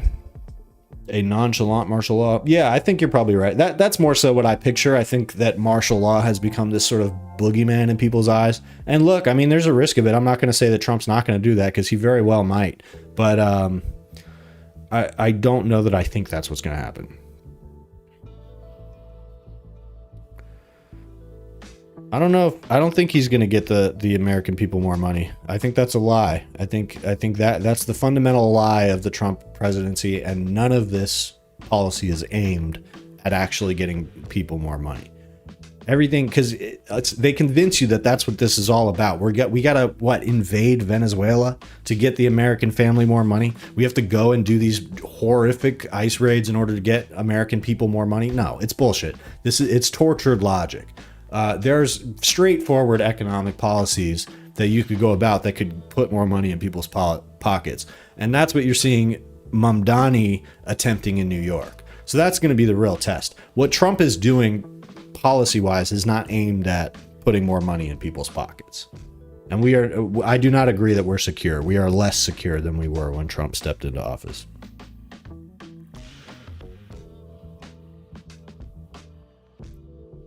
Well, actually, it's Vital. It's the ICE agent that made those bad decisions.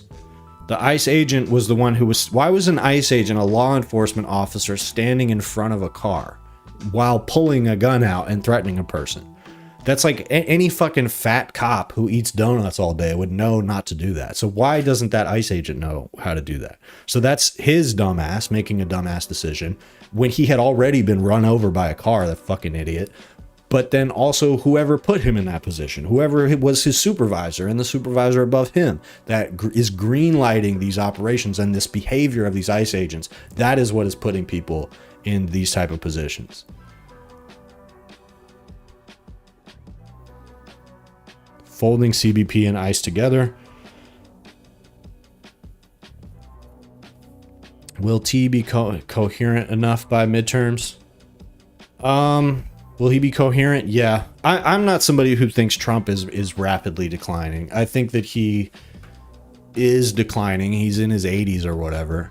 But like, you know, I don't see him descending into dementia the way Biden did. It's not the same. It's similar. I mean, he is getting old and says weird shit all the time. Clearly is lost sometimes, but like, it's just not the same. Trump seems like mostly in control of his faculties, and for now, I think that we should just like accept that.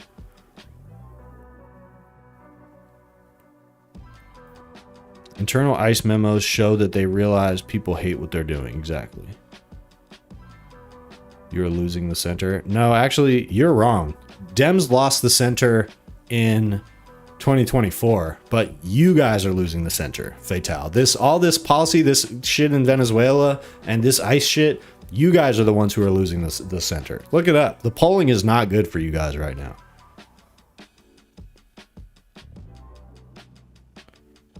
I look like I think a man can be a woman. You look like you don't know how to spell woman. How many cats do I own? I own 17 cats. All right, you can go fuck yourself, William.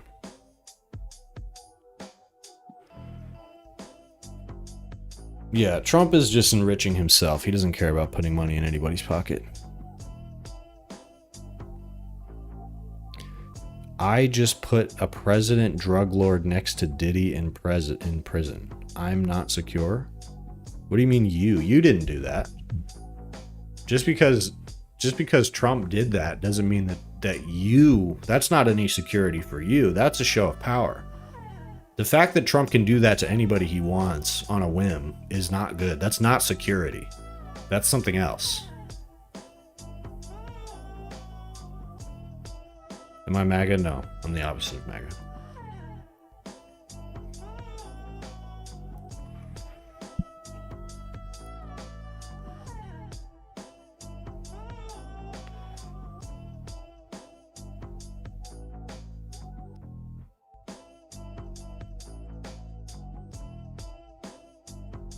National security, but he's not going after the people that were a threat to our national security. We were told that that China is a threat to our national security. Russia is a threat to our national security. This stuff that he's doing in Greenland and otherwise, threatening everybody, the tariffs, it's pushing people away from America. It's pushing people towards China. So going after Maduro in Venezuela, Maduro was not a threat to America. The national security is the excuse they use to do whatever they want. Like, you got to use more discernment than that. Multiple stupid decisions just for social media clout. No, the people who think they're the Punisher are the cops. The cops are the ones who literally fucking wear Punisher shit, and the reason is because they like shooting people. They want to fucking kill people.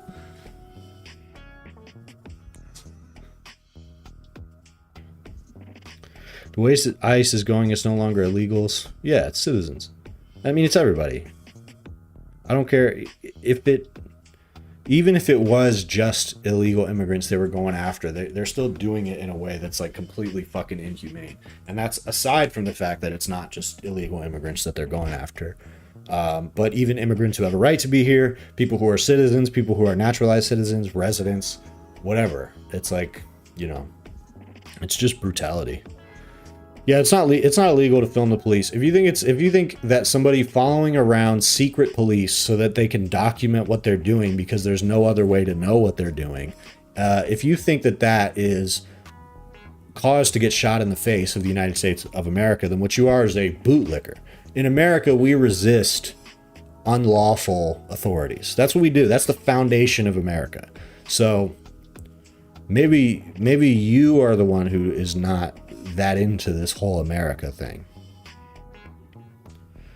In America, we reject authoritarianism.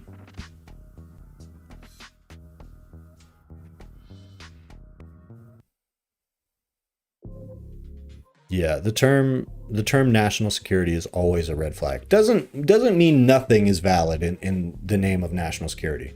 But going and doing what we did in Venezuela has nothing to do with national security. That's not. It's a show of force.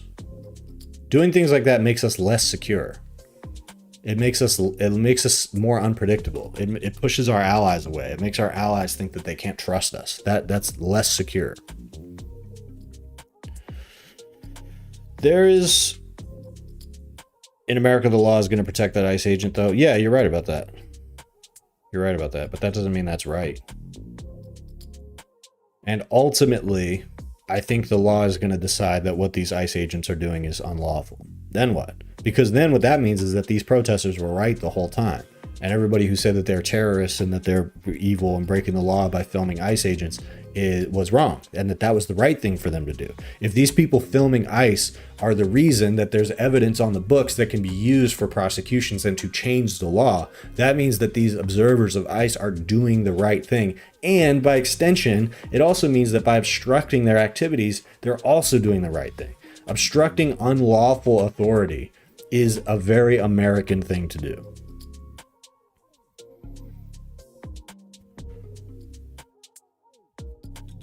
ICE is already committing war crimes, so that's already huge. Yeah, you know, the whole war crimes doesn't really seem to hold a lot of water in general, but inside the country, because I don't know, this comes up every time there are major protests, like in BLM too, like, you know, the tear gas and stuff, and it's like, there's always a lot of talk about that, about like they're violating this law and that law, but like nobody cares about that. Nobody's going to assert that over the United States. ICE are domestic terrorists, 100% accurate. I might hop off live in a second here, guys. I'm having fun though.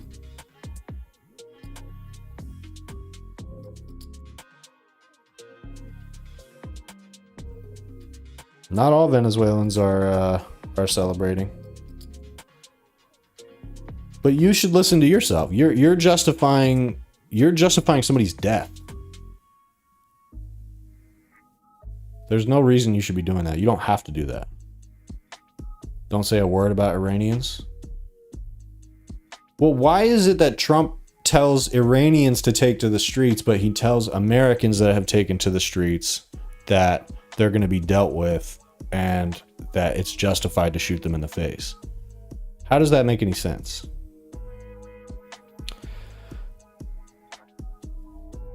Yeah, there was a baby that got taken to the hospital because of ICE. Yeah, I'm not saying they went on that they only took to the streets because of Trump, but Trump encouraged them to take to the streets. And meanwhile, there are literally protesters on the streets of his own city that he is saying are terrorists. So just like, how does that work? Why are people allowed to protest in Iran, but they're not allowed to protest here? And there's further, beyond just the hypocrisy, there's the fact that This is exactly the kind of shit that Trump campaigned on not getting us embroiled in. What, we're going to go to fucking war because of how they treat their protesters in Iran? That is not what people who voted for Trump were sold. So why is it now that everything happening in every other country is all of a sudden a pretense for us to go about military action? Meanwhile, this administration can't even run its own policy in a way that works. They're creating chaos in the streets of their own country and then saying that, what, we're going to do strikes in Iran because of the protests there? It's fucking absurd. That's exactly what you guys were saying you didn't want. Everybody said, oh, Kamala Harris is so bad. She's such a warmonger. She's going to go to war in all these places. I literally had arguments with a friend of mine who was saying that the reason he doesn't want to vote for Kamala Harris and thought Trump was preferable is because he didn't want World War III. Who has got us closer to World War III just already in the course of a year? There's no way Kamala Harris would have been this aggressive. So, I mean, if that's what people were concerned about voting for Trump, then Trump has failed you and he lied to you. No, Eric, you shouldn't be okay with the U.S. military doing this. This is all exactly the shit that we shouldn't be doing. Just because they went and they did that quickly in Venezuela does not mean that this is over. They have created an unstable situation in Venezuela that is going to come back and haunt us. What does it mean that Trump says we are running Venezuela?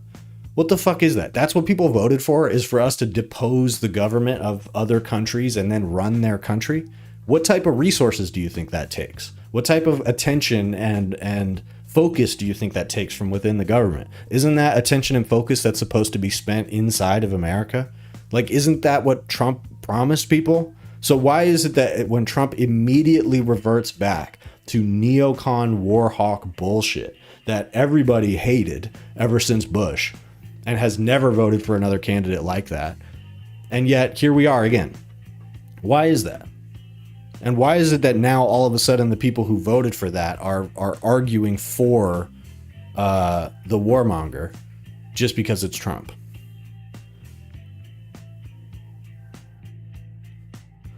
Eyewitness testimony from their side, they froze in fear. Minorities, Hindus? I don't know what you're talking about. Venezuela won. Dude, if you think Venezuela is over, you're wrong. We deposed the head of state, and then Trump, this is a years-long excursion that he just started. That's the problem, is that Trump woke up one day and decided that he was going to get us, he was going to plunge us into an 8-year-long engagement in Venezuela, trying to figure out how to profit off of their oil there on a whim. That's going to be our tax dollars paying for that. It's going to be our fucking personnel that's on the ground. How do you think that they're going to send people there to go and inspect the oil infrastructure there? They're going to need military to protect them. So Trump has just decided unilaterally, he's supposed to go through Congress, and he decided unilaterally that he's going to get us involved in these conflicts that are ultimately going to lead to people getting killed, money being wasted. This has happened before. We've done this before. He's doing the same shit we already did. You guys were supposed to have voted against this. All right, Eric, I'm going to mute you. You're annoying me.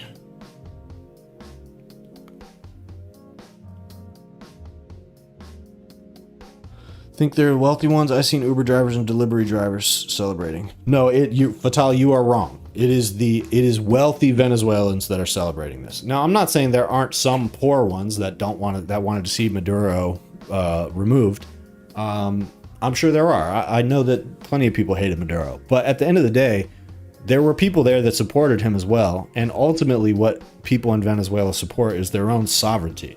They're a nation that they nationalized their oil for a reason. That wasn't just because Maduro wanted to do that.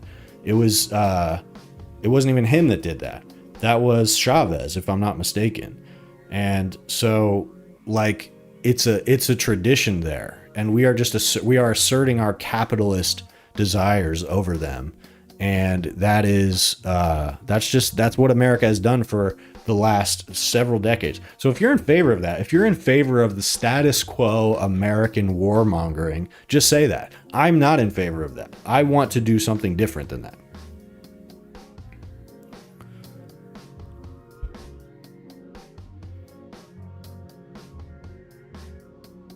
Yeah, the broke ones are the ones that are getting rounded up and sent back. I thought about that earlier today. I was wondering about immigrants that are wealthier, right? Immigrants that aren't necessarily going back and commuting back and forth to work in the same way that some of these people that are being arrested. I wonder what that is. I wonder how many people that ICE is rounding up are upper middle class to upper class. Because obviously it's a lot of poor people. Yo, can we collab? What do you have in mind? FHD, do you do hip hop? Gas prices are not going to go down, at least not anytime soon. That's the thing about any president. Is like the president can't just push a button and make things happen. And Trump appeals to people because he runs on this premise that he can do that. I'm just going to make the prices go down. I'm going to make egg prices go down. Well, he hasn't done that yet. So he could take on policies that could make egg prices go down. Instead, he did the opposite. He took on tariff prices that are going to make egg prices go up, or tariff policies that are going to make egg prices go up. So not only is this stuff not happening, you know, we're not seeing the results of it right away, but the results of it are going to be bad.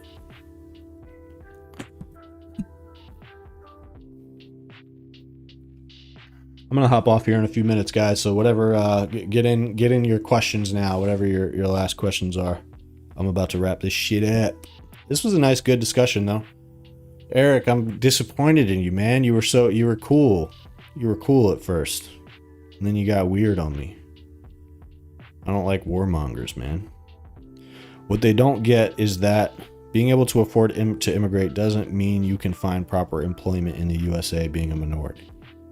Everyone heard the story of the doctor driving a cab. Yeah, that's true. Love to know the number of citizens unlawful status. Yeah, I would love to know the amount of people that have been, the amount of citizens. They're definitely not keeping track of that. There's no way we're ever going to get numbers on that. Where did Fatal go? I was having fun debating him. He was so bad at it.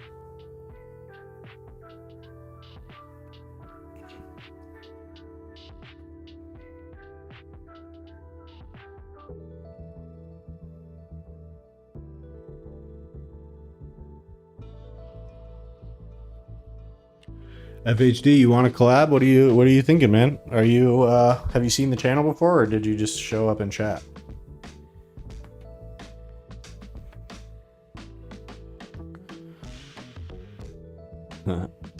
Yeah, I guess we'll never know, Directive. I guess we'll never know.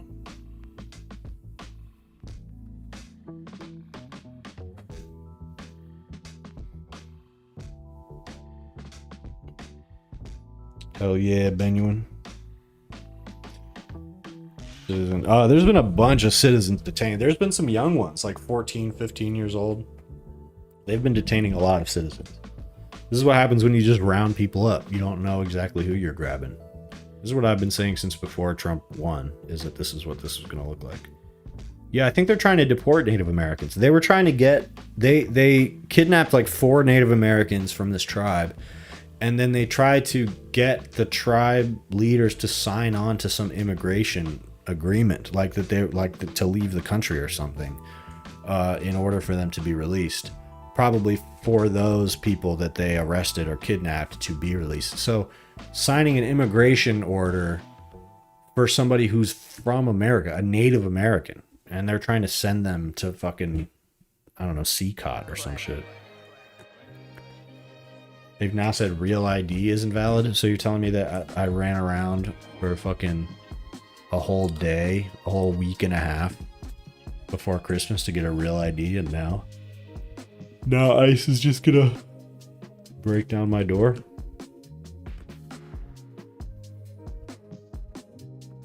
Well, that wasn't worth it at all. Yeah. The shit you need in order to get a real ID. They want ICE to be able to operate on reservation land. Their independence is seen as a threat to this White House. Yeah, 100%. 100%. And also, they would just deport all the Native Americans if they could. It's interesting how it always comes back to that, because, you know, the story of American history is the story of this encroachment upon native land and slowly usurping it completely to the point where you only have these tiny outposts of natives. So it's like, now that we get Trump in power, what's he trying to do? He's trying to get them out. He's trying to remove the last of them. You know what I mean? This is just the nature of reactionary politics.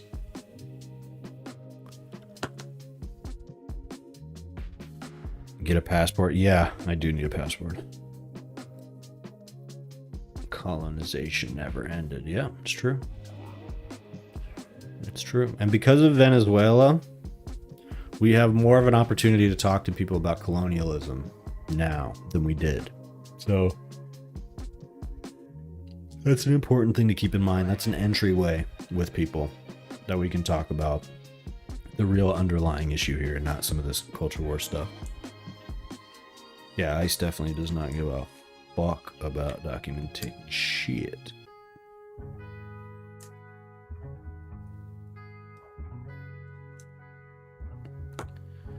Alright guys, I think I'm gonna fucking hop off of here. This was a fun one though. This was a fun one. I appreciate you guys. I'll be back on, I'm thinking maybe Monday I'll hop back on here. So, everyone have a good night. Have a good morning.